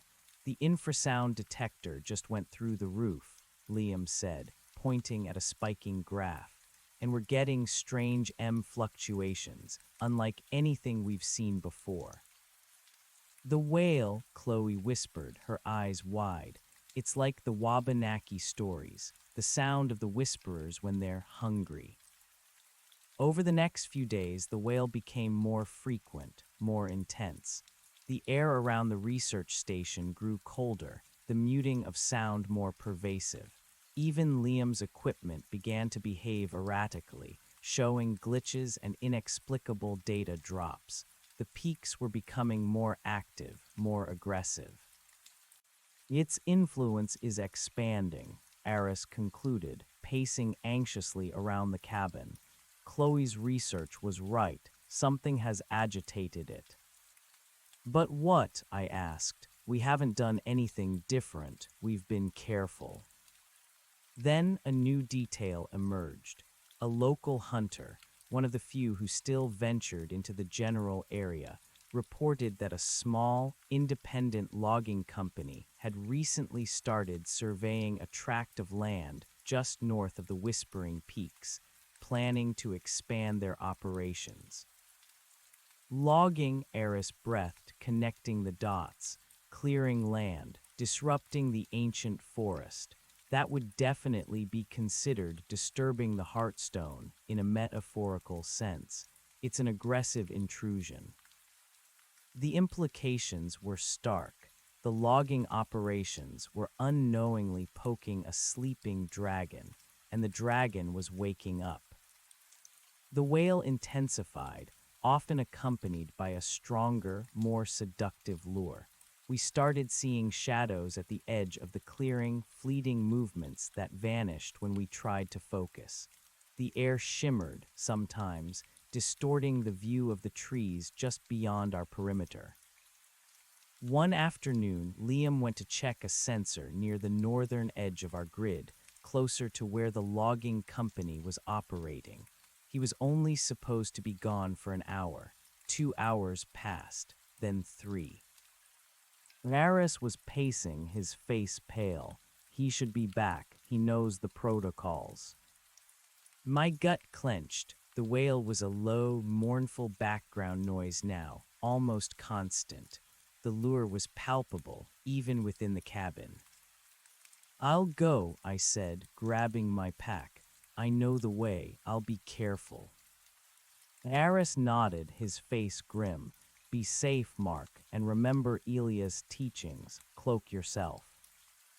I moved quickly, efficiently, pushing myself to achieve the mental stillness Elias had taught me. I was a ghost in the snow-covered woods, my steps almost silent, my mind empty of conscious thought, simply observing, perceiving. The further I went, the colder the air became, the deeper the silence, the stronger the wail. The trees grew dense, their snow-laden branches intertwining into a dark, oppressive canopy. I consulted my GPS. Liam's last recorded position was ahead, deep within an area of increasing temporal distortion. Then I saw it, Liam's tracks in the snow. They were erratic, meandering, sometimes circling back on themselves. He hadn't been walking with purpose, he'd been wandering. And then his tracks simply stopped, right at the edge of a particularly dense cluster of old-growth firs, as if he had simply stepped out of existence. My blood ran cold. This was where the peaks had claimed him. I moved closer, my heart pounding. I scanned the trees, calling his name, my voice swallowed by the profound quiet. Nothing, just the mournful wail, the insidious whispers, and the overwhelming lure. I activated my mental cloaking, focusing every fiber of my being on becoming invisible to the peaks. I tried to empty my mind, to dim my internal light. I didn't want the whisperers to perceive me, to acknowledge my presence. Then a glint of color, caught on a low branch, a small, brightly colored ribbon, Liam's lucky charm. I knew he never went anywhere without it. He must have dropped it, or it was snagged as he was being drawn in. I picked it up, feeling its cold, inanimate texture. It was a fragment of the normal world, pulled into this realm of fractured reality. As I stood there, the whispers intensified, swirling around me, now seemingly coalescing into a more distinct form. I felt a profound sense of being recognized, despite my attempts at cloaking. The wail grew louder, a sound of profound yearning, profound hunger. Then a flicker, at the edge of my vision, a distortion in the air like heat haze but in the freezing cold. It wasn't a solid shape, but a ripple, a shimmer. And within that shimmer I perceived something, not with my eyes but with a deeper sense. A presence, vast, ancient, formless, but undeniably there. It felt hungry. You see us, the whispers seemed to resonate in my mind, not as words but as pure meaning. You perceive, you understand, you are ours. The lure became an irresistible force, a powerful suction pulling at my very soul. I felt my legs begin to move, my body turning, wanting to step into that shimmering distortion, to join the presence. No, I screamed internally, fighting with every ounce of my being. Elia's teachings, Sarah, Lily, my identity. I could not lose myself here. I dropped Liam's ribbon. I focused on the cold earth, on my breath, on Elia's mantra. I forced myself to retreat, one agonizing step at a time, fighting against the crushing pull. The shimmer intensified, the whispers becoming a torrent of psychic noise, demanding, consuming. I felt a sharp, agonizing pain in my head, like a splinter of ice burrowing into my brain. My nose started to bleed, a warm, metallic stream tracing a path down my cheek. The world began to spin, the trees blurring into a dizzying vortex. But I kept moving, one step, then another. The whispers began to recede, the wail softening, the shimmer fading. The pain in my head lessened, the metallic taste in my mouth diminishing. I burst out of the dense firs, gasping, collapsing in the snow. The natural sounds of the forest returned with jarring clarity. The wind rustled the branches, a squirrel chattered. I pushed myself up, my body trembling, my head throbbing. Liam was gone, claimed by the peaks. The ribbon was still lying in the snow. I had almost joined him. I stumbled back to the research station, my clothes stained with blood, my face pale. Eris and Chloe rushed out, their faces filled with terror. Liam's gone, I said, my voice hoarse. The peaks took him. He was lured in. I held up the ribbon. This is all I found. Eris stared at the ribbon, then at me. his face a mask of grief and horror. Chloe gasped, tears welling in her eyes. It's escalating, I stated, my voice firm despite my inner turmoil. The logging, it's making them angry, it's making them hungry. We contacted the local authorities, but we knew it was a lost cause. They would search, they would find nothing. Another disappearance attributed to the harsh wilderness. Another ghost story for Blackwood. That night the wail was constant, echoing through the cold winter air, making the cabin walls feel thin and fragile. The whispers, even at the station, were almost audible, a constant, unsettling murmur at the edge of hearing. The peaks were reaching out, enraged, hungry. Yaris was distraught. Liam was his protege, a bright, promising young man. He blamed himself. I pushed him too hard. We were too reckless. It's not your fault, Eris, I said, placing a hand on his shoulder. We underestimated them, and the logging operations, that's the catalyst. Chloe, red-eyed but resolute, was poring over her Wabanaki texts.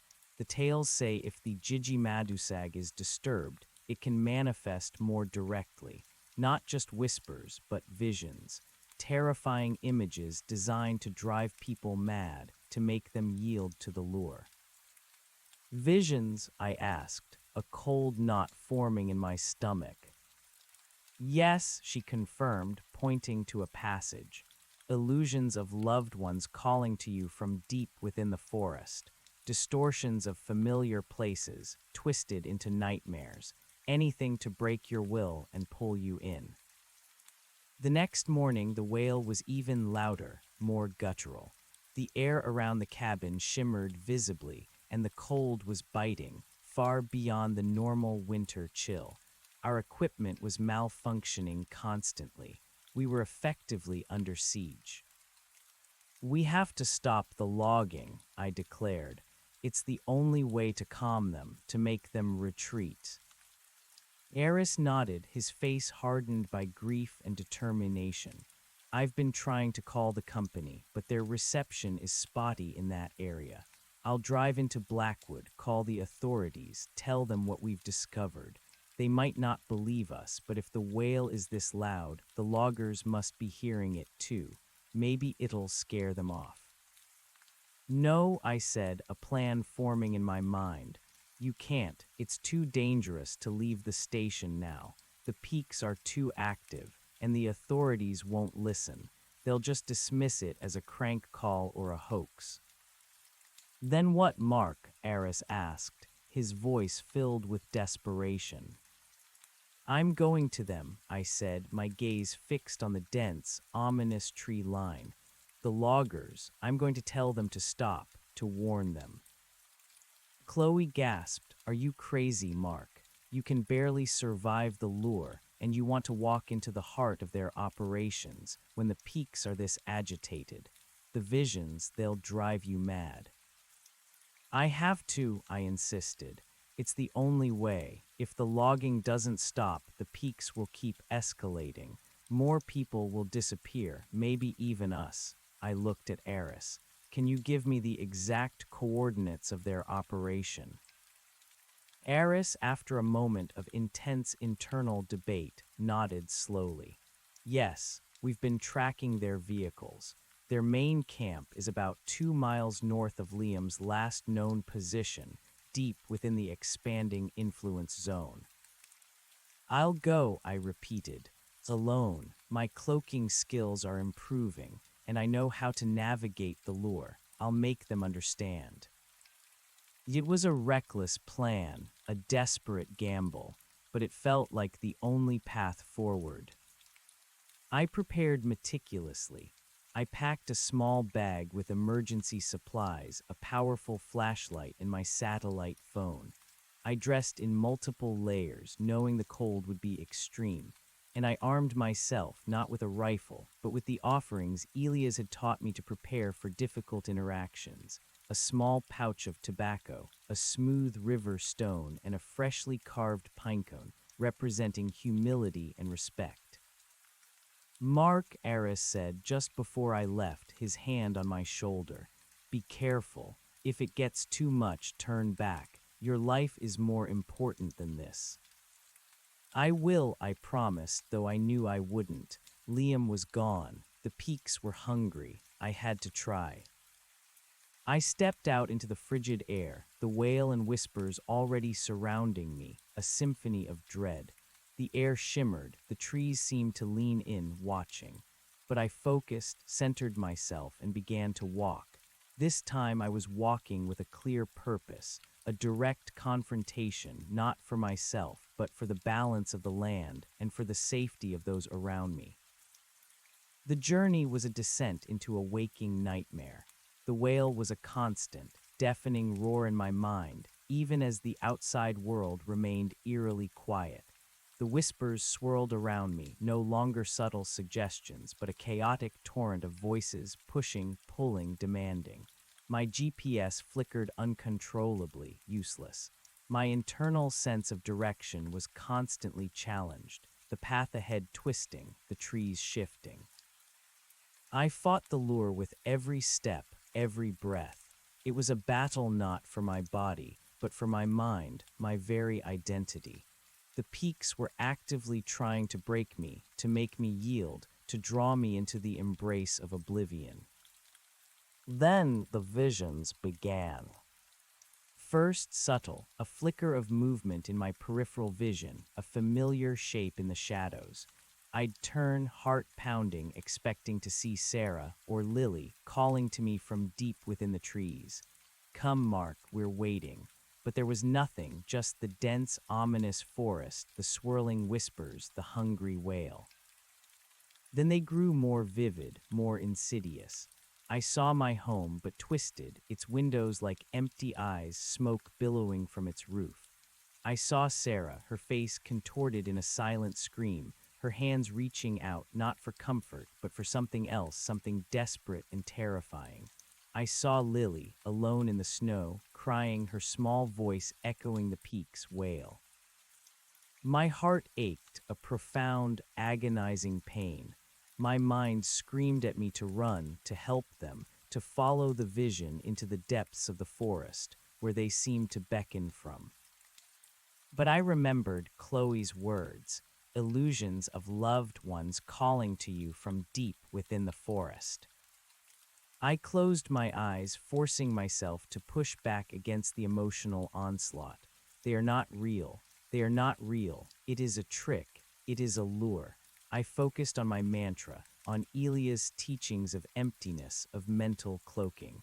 I tried to empty my mind of all emotion, of all connection, to become a void that the visions could not anchor to. The struggle was immense. My nose began to bleed again, a hot stream against my frozen face. My head throbbed, and I felt a profound sense of disorientation, as if my very self was being torn apart. But I pushed through, driven by a primal need to protect, to fulfill my purpose. I kept walking, placing one foot in front of the other, moving through the blizzard of illusion, through the torrent of psychic noise. After what felt like an eternity, the visions began to recede. The wail, though still present, felt less overwhelming, less direct. The whispers softened, becoming a background murmur once more. I was bruised, battered, but still whole. I had passed through the crucible. My internal compass somehow reasserted itself. I knew I was close. Through a break in the trees, I saw it. A jagged clearing in the ancient forest, crudely cut by heavy machinery. A small cluster of temporary structures, trailers, tents, a portable generator, stood against a backdrop of freshly felled trees, their raw, splintered stumps stark against the snow. Heavy logging equipment sat idle, their massive treads leaving deep scars in the frozen earth. This was the logging camp. The wail was strongest here, a deafening shriek that seemed to emanate directly from the ground itself. The air shimmered with an almost visible distortion, and the cold was absolute, piercing to the bone. The peaks were manifesting, enraged. I moved into the clearing, my presence a jarring intrusion into the chaos of noise and cold. There were a few men moving around, bundled in thick winter gear, their faces grim. They looked tired, haggard, their eyes darting nervously around the tree line. They clearly felt the influence of the peaks. One man, burly and red-faced, saw me first. He stopped, staring, his breath fogging in the frigid air. "Hey, who the hell are you? This is private property," he yelled, his voice strained, almost lost in the pervasive wail. I walked towards him, my hand raised in a gesture of peace. "My name is Mark. I'm from the research station. You need to stop logging. Now."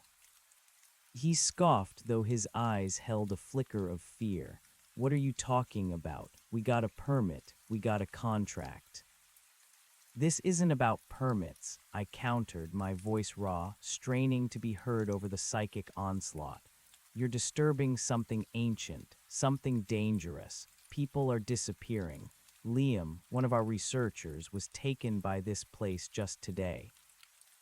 The man's eyes widened, fear momentarily overcoming his bluster.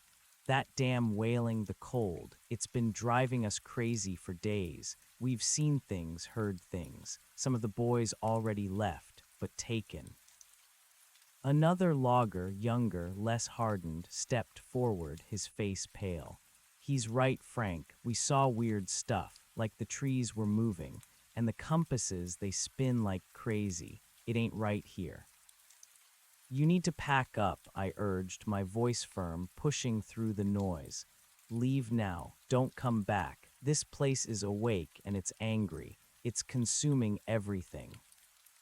Frank, the burly foreman, looked from me to the shimmering, wailing tree line, then back to his smaller crew. The raw fear on their faces was palpable. He knew. He felt it too. "How do you know this, mister?" he asked, his voice low, trembling. "I know because I've been inside it," I replied, my voice chillingly calm. "I've felt its hunger, it's growing, and it will take you too if you stay." He looked at me for a long moment, then at the felled trees, the heavy machinery, then back at the forest. The wail intensified, a guttural shriek that seemed to rattle the very ground. A nearby section of freshly cut logs, piled high, suddenly shifted, rolling precariously as if pushed by an unseen hand. The men scattered, yelling.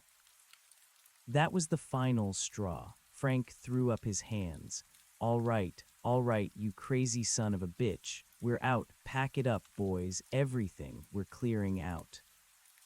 A wave of profound relief washed over me. It had worked. As the men scrambled, hastily securing their equipment, pulling down tents and prepping their trucks, I retreated to the edge of the clearing, watching. The wail, though still present, seemed to lessen, to soften, a deep, collective sigh rather than a shriek of anger. The air shimmered less aggressively. The crushing cold eased, replaced by a more natural, if still bitter, winter chill. The peaks were retreating, calming. One of the logging trucks, a massive, muddy vehicle, rumbled to life, its engine a loud, reassuring roar against the fading wail. Frank, the foreman, leaned out the window, his eyes still wide with fear, but also a grudging respect. "You were right, mister," he shouted over the engine noise. "This place, it ain't natural. We're never coming back." He drove off, followed by the other trucks, their lights cutting through the growing gloom of the late afternoon. The clearing was empty, save for the silent, stark stumps of felled trees and the abandoned logging equipment. I stood there for a long moment, watching the last truck disappear down the track. A profound exhaustion settled over me, now that the immediate threat had passed.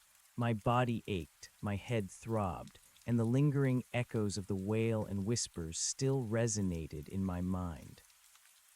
But the overwhelming dread, the raw terror, was gone, replaced by a quiet sense of triumph and a deeper understanding.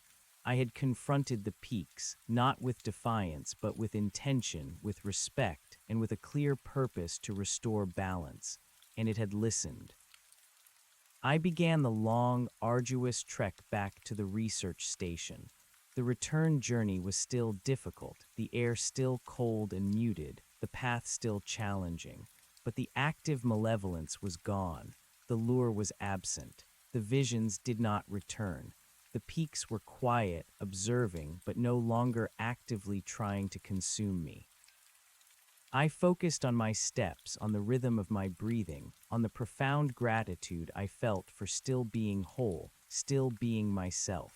Liam was gone, a painful, constant reminder of the cost of underestimation. But I had saved the others. I had prevented further escalation. When I finally stumbled back into the research station, hours later, Eris and Chloe rushed out, their faces a mixture of relief and disbelief. "Mark, you're alive," Chloe cried, rushing to hug me, tears streaming down her face. Eris gripped my shoulders, his eyes searching mine. "Did it work? Did you get to them?" I nodded, utterly exhausted. "They're packing up. They're leaving. They won't be back." Eris let out a long, shuddering breath, a profound relief washing over his face. Thank God, thank all the gods. That night, for the first time in days, the whale was silent. The air around the cabin returned to a more natural, if still frigid, winter cold. The equipment began functioning normally again. The peaks had quieted. They had retreated. We still maintained our sensor grid, still monitored the periphery. The cold, the subtle dampening of sound, the occasional faint hum, these lingering influences reminded us of the peak's presence, their ancient power. But the active hostility, the aggressive lure, the terrifying visions, these were gone. Liam's disappearance weighed heavily on us. We held a small, informal memorial for him by the fireplace, sharing stories, mourning the bright young man who had been taken by the peaks. It was a stark reminder of the immense cost of this endeavor, the very real dangers that lay hidden just beyond the veil of our understanding. Over the next few weeks, as winter settled fully over the mountains, we continued our research, but with a new reverence, a new caution. We focused on understanding the peak's boundaries, its subtle rhythms, its way of interacting with the land and the few animals that still resided there. We never ventured deep again, never challenged its power. We respected its domain. I spent hours with Chloe, comparing her Wabanaki lore to my own visceral experiences. Her texts, once just ancient stories, now took on a terrifying, profound truth. We found correlations, patterns, warnings that, if heeded, could prevent future tragedies. I also spent a lot of time communicating with Elias. He was proud of my actions, of my ability to navigate the lure and calm the peaks. "You achieved balance, Mark," he said during one of our calls. "You honored its demand for respect, and in doing so, you were able to communicate your own demand for peace. It is a profound lesson." He also spoke of the responsibility that came with this knowledge. "You are no longer just an observer, Mark. You are a bridge. You have walked in both worlds. You understand. It is your duty to protect this knowledge, to teach others, to ensure that humanity learns to coexist with these ancient forces, rather than intrude upon them." The peaks remained largely quiet. The occasional hum, the faint, distant whisper, was now a reminder of their presence, not a threat. The temporal distortions still existed within their core, but their outward reach had receded. The forest began to heal, the silence no longer oppressive, but deep and watchful. My time at the research station was drawing to a close. Eris had gathered invaluable data, Chloe had deepened her understanding of the folklore, and I had, once again, confronted the unknown and emerged stronger, more centered. but I missed my family. I missed Sarah. I missed Lily. I made the call to Sarah, a profound sense of peace and longing in my voice. Honey, I'm coming home. The research is done. I'm packing up now. Her voice, when she answered, was filled with a mixture of relief and a lingering worry. Oh, Mark, thank God. Are you okay? Really okay? I'm really okay, Sarah, I assured her. I'm a changed man again, but for the better this time. I have so much to tell you. She still sounded hesitant. It's been so long, Mark, and it's been quiet here. I just hope you haven't brought anything back with you this time. That last line hit me. It was a legitimate concern, a fear born from my past trauma. I paused, considering. Had I? I felt no lingering cold, no hum, no active dread. But the knowledge, the deep understanding of the hidden world was now a permanent part of me. That I could not shed. I don't think so, honey, I said, choosing my words carefully. I've learned how to keep these things separate, how to live with the knowledge without letting it invade our home. I promise.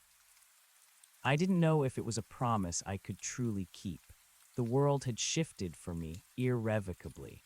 The veil between what was known and what was unknown had been torn, and I had walked through it. I carried the memory of the elder quiet, the chilling silence, the resonant hum.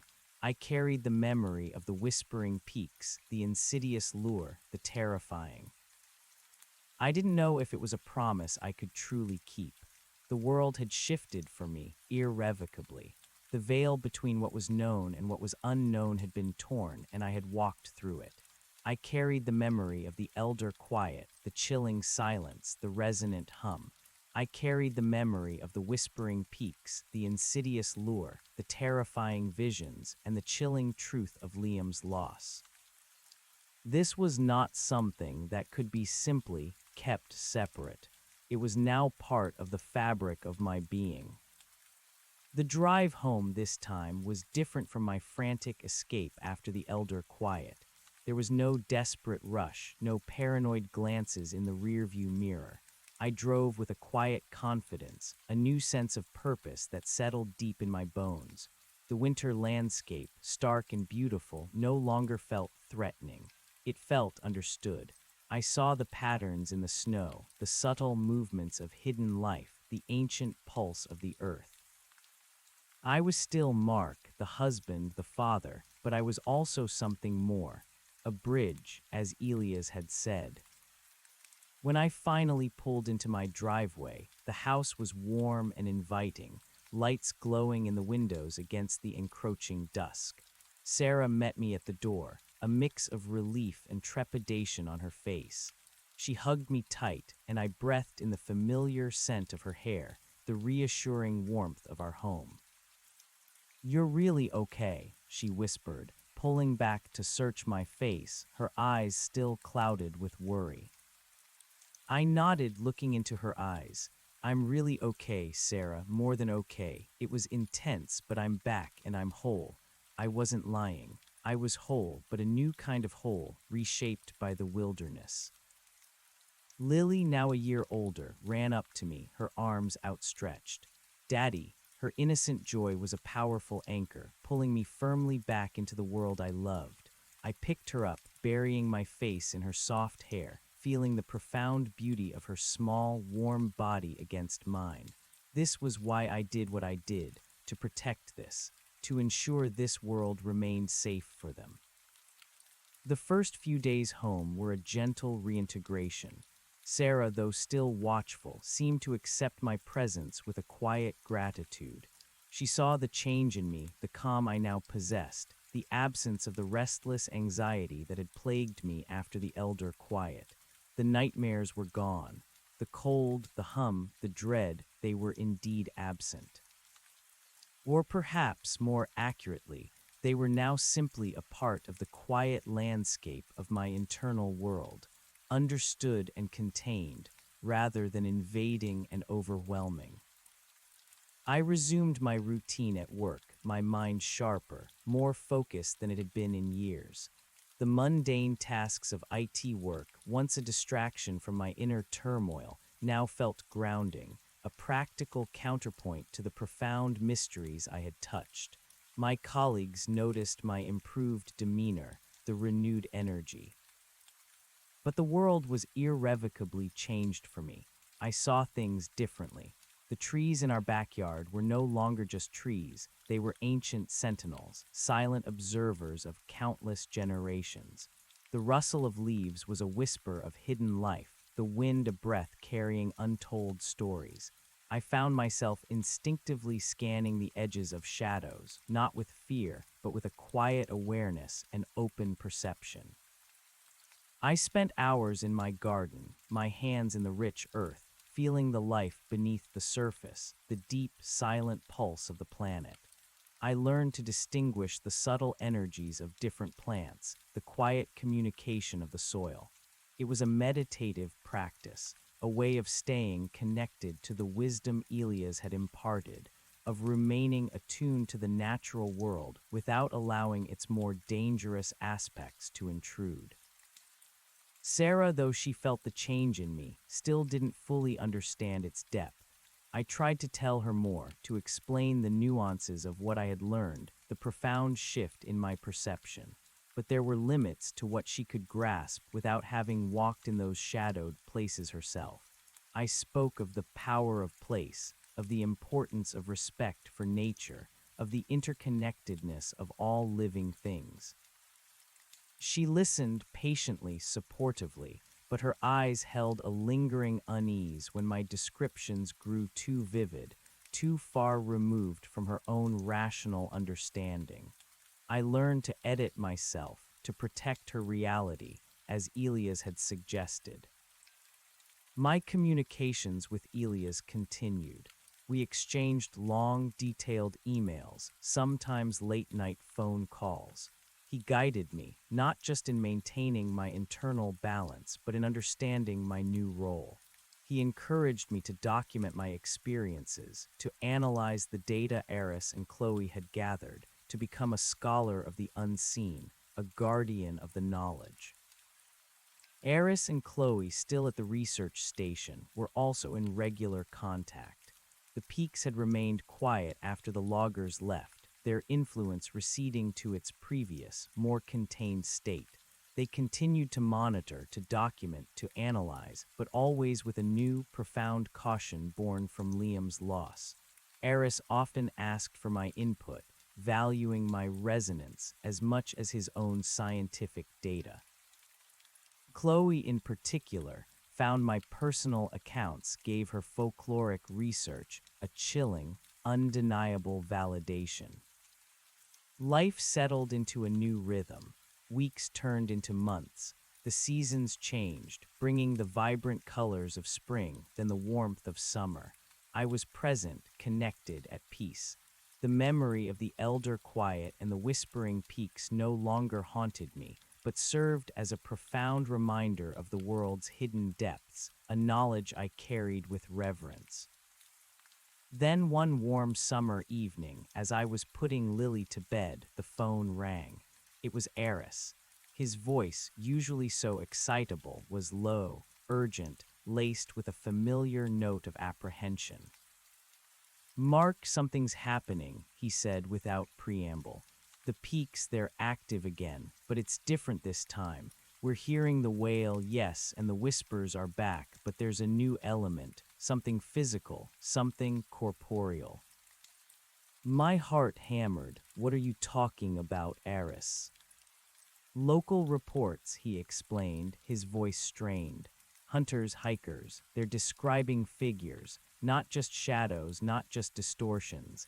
Actual figures in the periphery of the peaks, tall, gaunt forms moving silently through the deeper woods. They're calling them the Shadow Weavers." My blood ran cold. The whisperers were entities of consciousness, of lure, of mental subversion. But figures, corporeal manifestations, that was a terrifying escalation. "Are they attacking people?" I asked, my voice tight. "Not directly, not yet," Eris replied. but they're being seen, and their presence seems to intensify the lure, the temporal distortions. Animals are stampeding, deer fleeing the area en masse, and the local residents, they're terrified. They haven't seen anything like this since the hungry seasons Chloe found in the old records.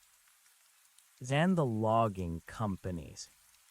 They've kept their promise. They haven't returned, Eris confirmed. So it's not an intrusion that stirred them. It's something else, something intrinsic to the peaks themselves. What does Elias say? I've contacted him. He's concerned, Eris admitted. He mentioned an ancient prophecy, a Wabanaki legend of the awakening. When the heart stones, the core loci of power, begin to manifest physically, drawing on the land's own essence to cross over. He believes this is a rare, powerful event, and potentially catastrophic. Catastrophic how?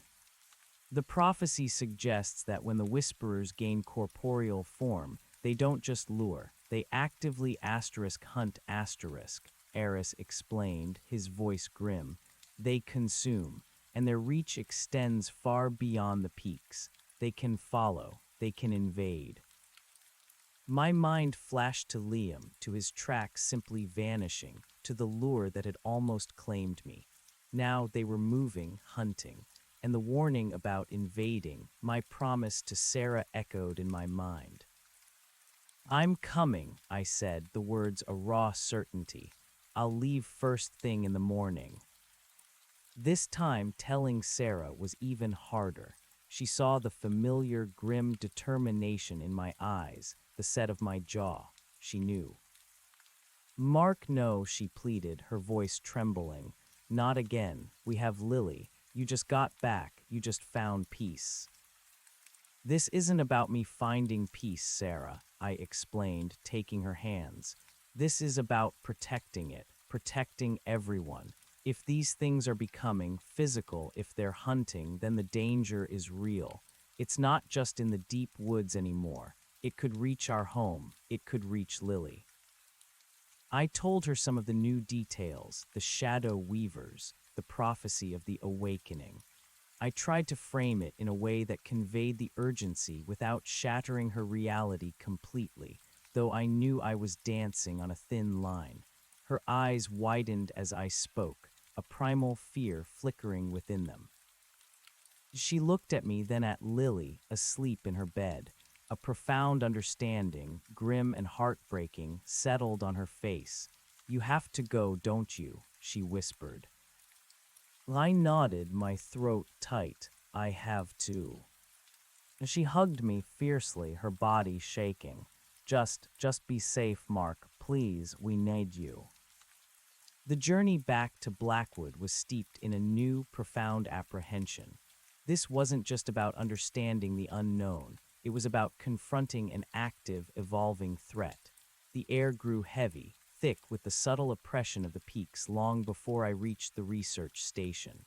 The wail was a constant, low thrum beneath the sounds of the engine, and the whispers were more distinct, a constant background murmur in my mind, even with my best efforts at mental cloaking.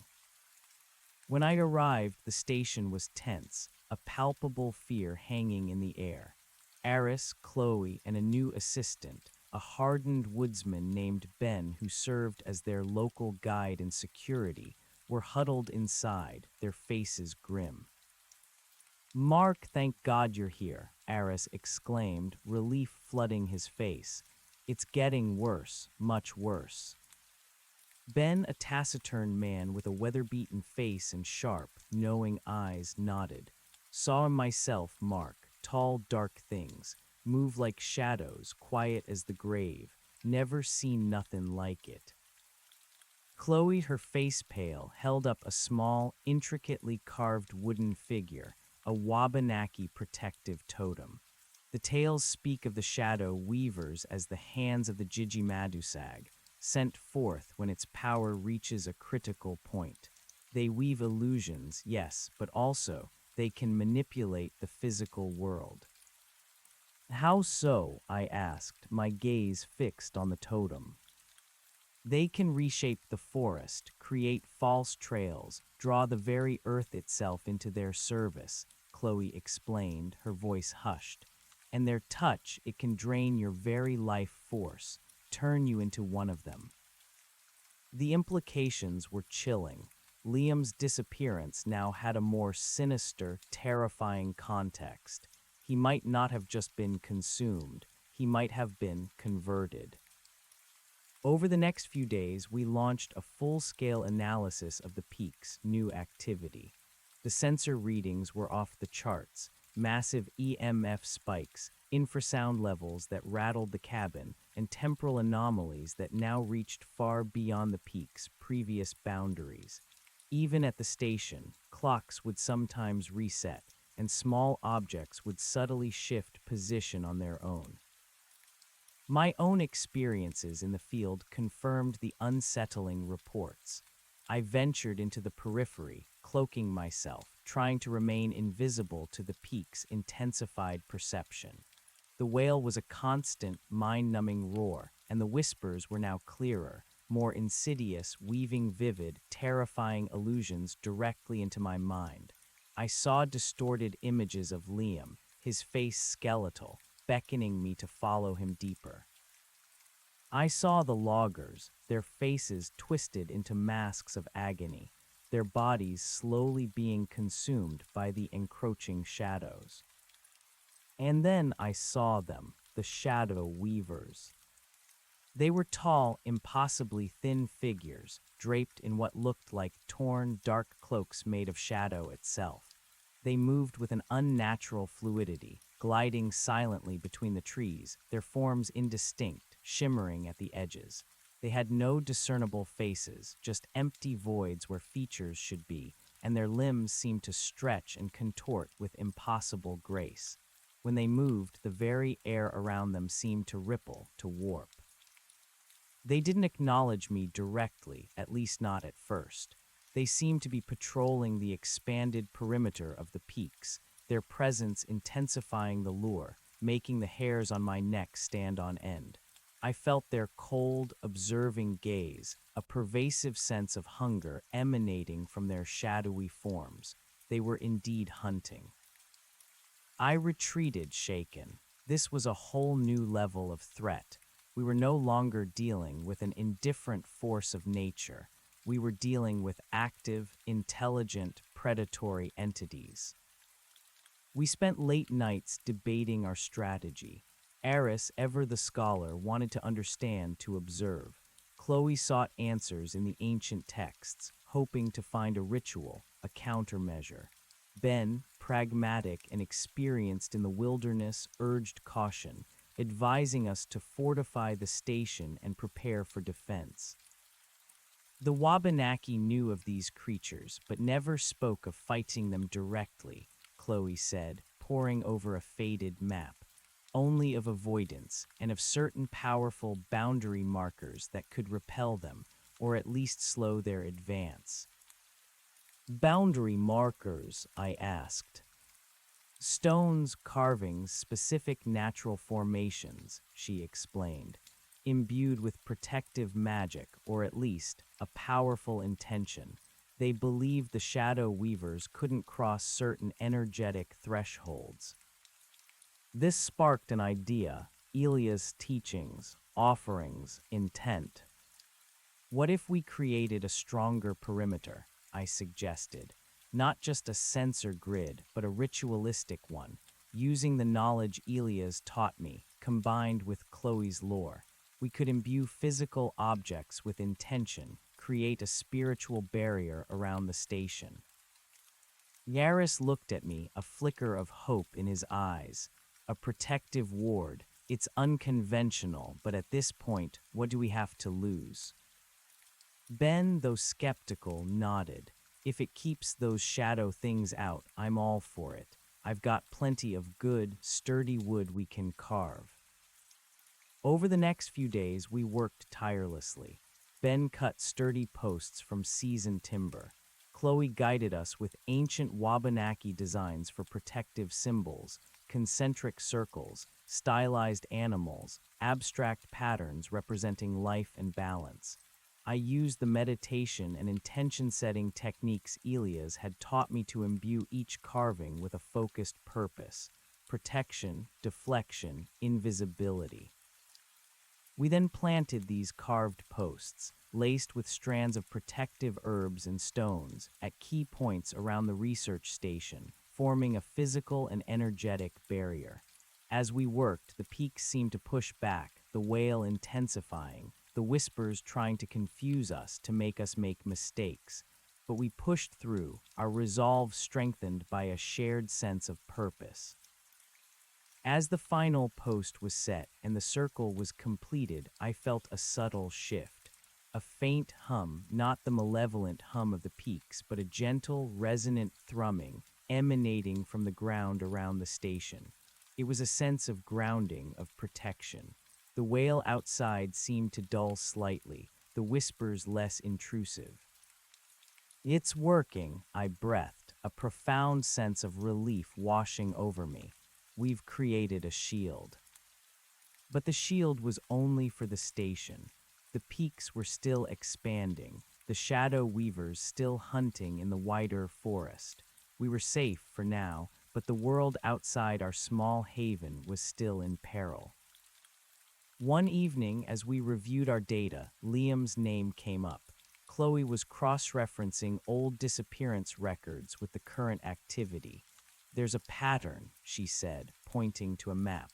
"Most of the disappearances, including Liam's, happened along this specific ridge. The Wabanaki called it the serpent's spine.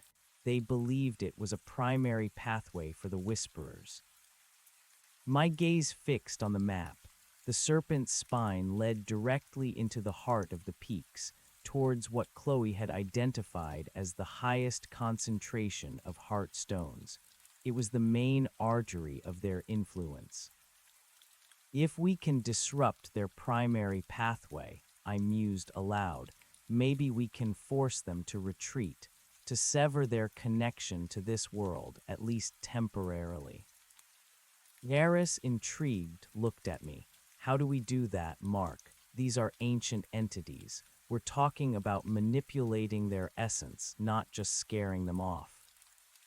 I thought of Elia's teachings, of the profound respect, of the delicate balance. We couldn't fight them with force. We couldn't attack, but perhaps we could redirect them.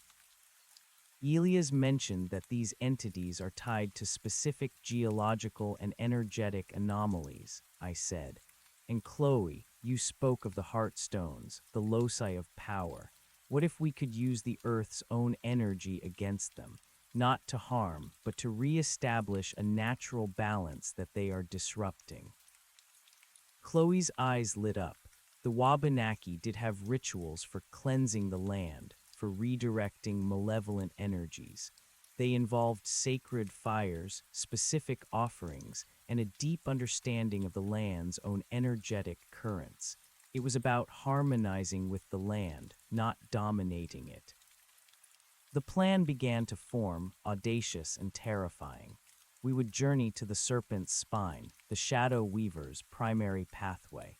There we would conduct a ritual, using a combination of ancient Wabanaki lore and Elia's teachings, to create a powerful, intention-infused barrier that would actively deflect the shadow weavers, forcing them back into the deepest recesses of the peaks, and hopefully severing their ability to manifest corporeally. The risks were immense. We would be venturing deep into the heart of the newly awakened peaks, into the hunting ground of the shadow weavers at the height of their activity. The lure, the wail, the visions, they would be at their most powerful, and Liam's fate was a chilling reminder of the cost of failure. Eris, though apprehensive, saw the scientific value, the potential for a breakthrough in understanding. Chloe, driven by a desire to honor the ancient wisdom and avenge Liam, was resolute. Ben, ever practical, focused on logistics and survival, ensuring we had the best equipment, the strongest contingency plans. "This will be a 3-person team," I declared.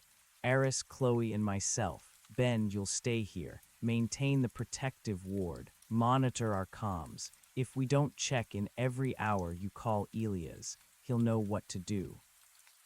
Ben nodded, his face grim. "You got it, Mark. Don't worry about this place. I'll keep it safe." We spent the next week in intense preparation. Chloe taught us the Wabanaki chants and symbols, their meanings rooted in respect for the land. I guided her and Eris through the meditative techniques, the focus on intention, the spiritual centering needed to withstand the peak's influence. We gathered specific herbs, carved new, more powerful totems, prepared offerings of tobacco and cornmeal. "This isn't about banishing them forever," Elias stressed during our final call. "These are forces of nature, Mark. They cannot be destroyed. It is about re-establishing the boundary, forcing them back into their natural domain, to put them back to sleep, so to speak." He gave me one last piece of advice. "The shadow weavers are drawn to fear, to despair, but they are also drawn to powerful intent, to strong consciousness. Your cloaking will help, but in the heart of their domain they will perceive you. You must present them with an intent that is not hostile, not fearful, but resolute, an intent of restoration, of balance." The morning of our mission was cold and crisp, the sky a steel gray. We made our final preparations, a quiet solemnity hanging in the air. Eris, usually so animated, was subdued, his eyes holding a mixture of scientific curiosity and profound fear. Chloe, though outwardly calm, clutched a small, leather-bound Wabanaki text, her knuckles white. I felt a quiet resolve, a fierce determination tempered by the lessons I had learned. We left the safety of the ward, stepping out into the expanded influence zone of the peaks. The wail was immediate, a deep guttural moan that seemed to emanate from the very earth. The whispers swirled around us, a constant psychic assault, trying to disorient, to lure. The air shimmered, and the cold was absolute, piercing to the bone. But this time we were prepared. We walked slowly, deliberately, each step imbued with intention. I focused on my mental cloaking, on presenting a quiet, empty consciousness. Eris, his face pale, focused on his readings, on the scientific data, using his intellect as an anchor. Chloe chanted softly under her breath, her voice a low murmur of ancient words, her eyes fixed on the path ahead. The journey to the serpent's spine was a nightmare of perception.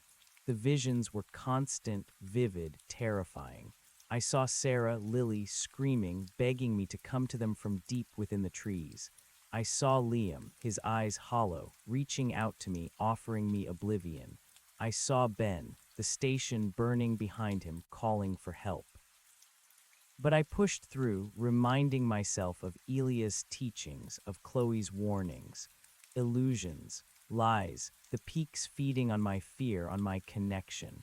I focused on the ritual, on the sacred fire, on the balance we intended to restore. Eris struggled, his scientific mind battling the onslaught of the peaks. His biometrics, monitored by Ben back at the station, showed dangerous spikes.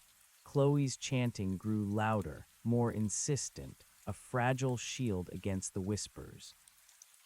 We eventually reached the serpent's spine, a narrow, winding ridge, densely forested with ancient, gnarled pines. The wail here was deafening, the whispers a chaotic torrent. The air shimmered with an almost tangible distortion, and the cold was paralyzing. This was the Heartstone's pathway, the true artery of the peak's power. And then we saw them. The shadow weavers, dozens of them, gliding silently through the trees, their shadowy forms coalescing, dissipating, reforming. They were patrolling the spine, their presence amplifying the lure, making the air crackle with malevolent energy. Their empty faces seemed to turn towards us, their hunger palpable. A cold dread gripped me, but I forced myself to remain centered.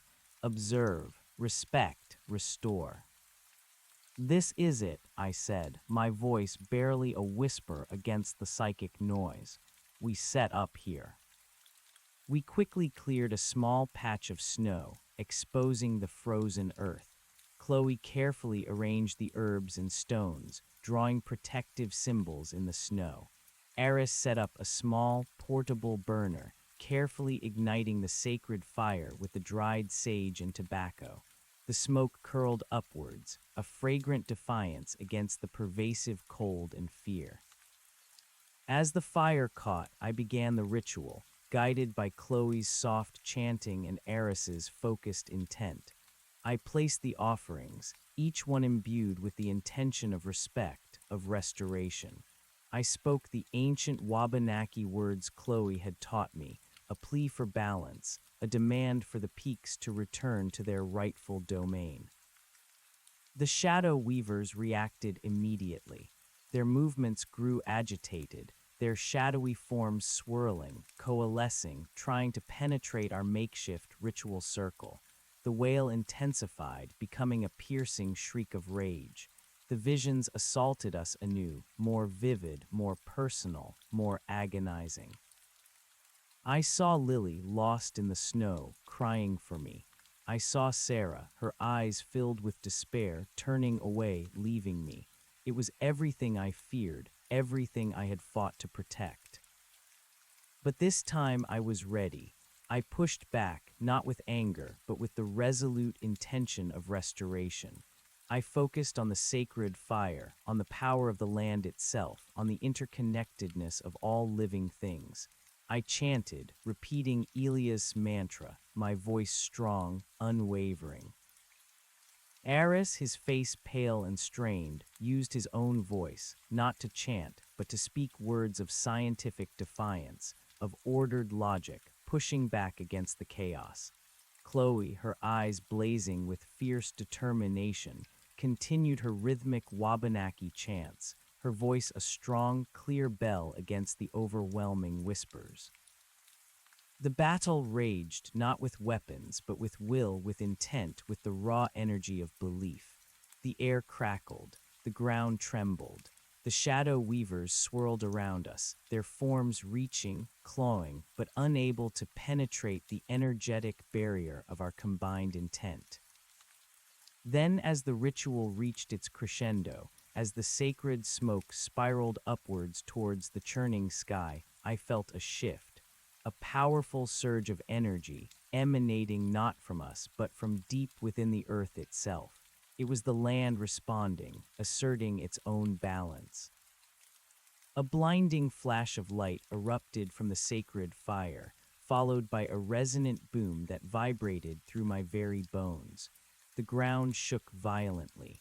The shadow weavers recoiled, their forms dissolving, scattering like smoke. The wail, which had been a deafening shriek, suddenly snapped, collapsing into a profound, ringing silence. The visions vanished, the shimmering air settled, the intense cold receded, replaced by a more natural, if still frigid, winter bite. We stood there, breathing heavily, our bodies trembling but whole. The shadow weavers were gone, the peaks were quiet, the ritual had worked. We made the long, arduous journey back to the research station, exhausted but triumphant. The return was still challenging, but the malevolent energy was gone. The wail and whispers were absent. The lure was silenced. The peaks had retreated, their power diminished, their balance restored. Ben met us at the ward, his face etched with relief. "You did it," he whispered, his eyes wide. The wailing, it stopped, just like that. We spent the next few days in a state of shared exhaustion and quiet awe, monitoring the peaks. The influence zone had shrunk dramatically. The temporal distortions were contained within the deepest valley, and the EMF and infrasound readings had returned to their previous, less aggressive levels. The shadow weavers were no longer manifesting. We had bought time, we had pushed them back. We had, for now, saved Blackwood and perhaps the wider region from the awakening of the Jiji Madusag. Elias was immensely proud. You found the balance, Mark, he said during our call. You honored the land and it responded. You are a true bridge. But he also gave me a chilling warning. This is not a permanent solution, Mark. These forces are ancient. They sleep, but they do not die. The Jiji-Madusag will awaken again in time. Perhaps not in your lifetime, perhaps not even in your children's, but it will, and humanity will forget the lessons. You must be ready. You must prepare the way. The weight of that responsibility settled heavily upon me. I was not just a bridge, I was a guardian of knowledge, a silent sentinel. I said my goodbyes to Eris and Chloe, a deep bond of shared experience forged between us. They would continue their research, documenting the peaks, return to dormancy, forever changed by what they had witnessed. Ben remained their stalwart protector, his skepticism replaced by a profound, if unspoken, reverence. The drive home this time was truly peaceful. The winter landscape was beautiful, serene. I called Sarah, my voice filled with a profound sense of relief and quiet triumph. Honey, I'm coming home. It's over. The danger is contained. Her relief was palpable. Oh, Mark, thank God, I was so worried. Please just come home. I knew I had kept my promise. I hadn't brought the active threat back with me. The peaks were contained, quieted, but Elias' words echoed in my mind. You must be ready. You must prepare the way. My life resumed its normal rhythm, but it was a fundamentally altered rhythm. I was calmer, yes, but also perpetually watchful. My senses were sharper, my perception deeper. I continued my meditations, my mental cloaking, not just for protection, but as a way of life, a way of living in harmony with the seen and unseen worlds. I taught Sarah what I could in subtle ways, to respect the land, to listen to its quiet wisdom, to understand that there were things beyond our comprehension. I instilled in Lily a deep love for nature, but also a quiet reverence, a sense of caution about certain places, certain silences. I told her stories, edited for her young mind, of the powerful spirits of the forest, of the need to be respectful, to be quiet, to listen. Years passed, our family grew. I became a respected figure in my community, not for my military past, but for my quiet wisdom, my calm demeanor, my deep connection to the natural world. People would seek my advice, not just on practical matters, but sometimes on matters of unease, of unexplained phenomena in the local woods. I would listen carefully, offering guidance, sometimes sharing a carefully edited story, teaching them to listen, to respect, to not intrude. I built a small, secluded cabin deep in the woods behind our property, a place for meditation, for contemplation, a personal sanctuary where I could practice my spiritual disciplines, where I could feel the subtle energies of the land, where I could stay attuned. It was my own small research station, a place to connect to the hidden world without letting it intrude upon my home. One day, an old friend from my military days, a man named Dave, came to visit. He'd heard about my changed ways, my new quiet strength. He was a practical man, a hunter, much like I used to be. We sat on my back porch, sipping coffee, watching Lily play in the leaves. "You've changed, Mark," he said, his eyes scanning my quiet demeanor. "Lost your edge a bit. No more humping a rifle through the deep woods, huh?" I smiled, a quiet, knowing smile. "I still go into the woods, Dave, just with a different heart, and I carry a different kind of weapon now." He chuckled, shaking his head, still as cryptic as ever. "But I gotta admit, you look at peace. Whatever it was you found out there, it worked for you." I looked out at the familiar trees, at the gentle rise of the hills in the distance. Peace. Yes, I had found it, but it was a fragile peace, one that required constant vigilance, constant respect. Just then my phone buzzed. It was an email from Elias. The subject line was chillingly familiar, a matter of resonance. My heart skipped a beat, a familiar prickle of anticipation and apprehension running down my spine. Elias rarely contacted me without a reason, and his reasons were always significant. The email was concise, as always. Mark asterisk. An old contact of mine, a respected folklorist and researcher named Dr. Aris Thorne, has reached out.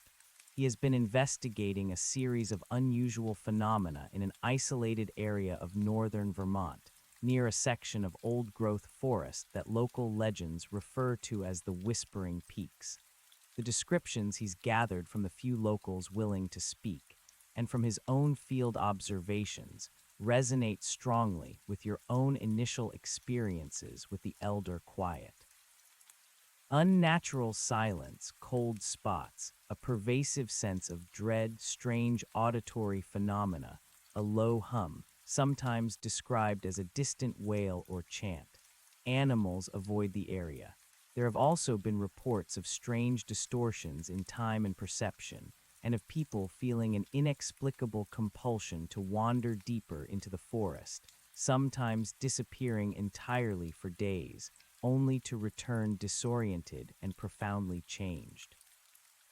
Thorne is a serious scholar, not a sensationalist. He believes he has stumbled upon a truly ancient, powerful locus of activity. He is seeking someone with practical experience in such matters, someone who has truly walked the path. I immediately thought of you. I have spoken with him about your unique qualifications without revealing specifics, of course. He is keen to speak with you. He is currently based out of a small research station he's established near the town of Blackwood, Vermont. I have attached his contact details. I believe this is an opportunity, Mark, an opportunity to use what you have learned, not just for your own peace, but for a greater understanding of these hidden forces, to stand as a bridge between the ancient world and our own, protecting both. But be warned, the Whispering Peaks are said to hold a different kind of power than the Elder Quiet, more active, perhaps, and less indifferent. The choice, as always, is yours. Elias. I reread the email, my coffee growing cold in my hands. The familiar piece of my backyard seemed to shimmer, to recede as the words sank in. Whispering Peaks, strange distortions in time, people disappearing, more active, less indifferent. My heart began to pound, a frantic drumbeat in my chest, not with fear, not exactly, but with a profound sense of foreboding, a thrilling jolt of something I hadn't felt since my first encounter with the Elder Quiet, the call of the unknown, the undeniable pull of a world beyond human comprehension. This was different. This wasn't about severing a connection or finding personal peace. This was about actively engaging, investigating, perhaps. My thumb pressed the call button, the sound of the dialing tone, a jarring intrusion into the still autumn air. It rang 3 times before a crisp, professional voice answered. Dr. Thorne's research station, Aris speaking. The voice was clear, educated, slightly accented, not distinctly European, but certainly not New England. Dr. Thorne, this is Mark Jensen. Elias gave me your contact information. My voice felt a little rough,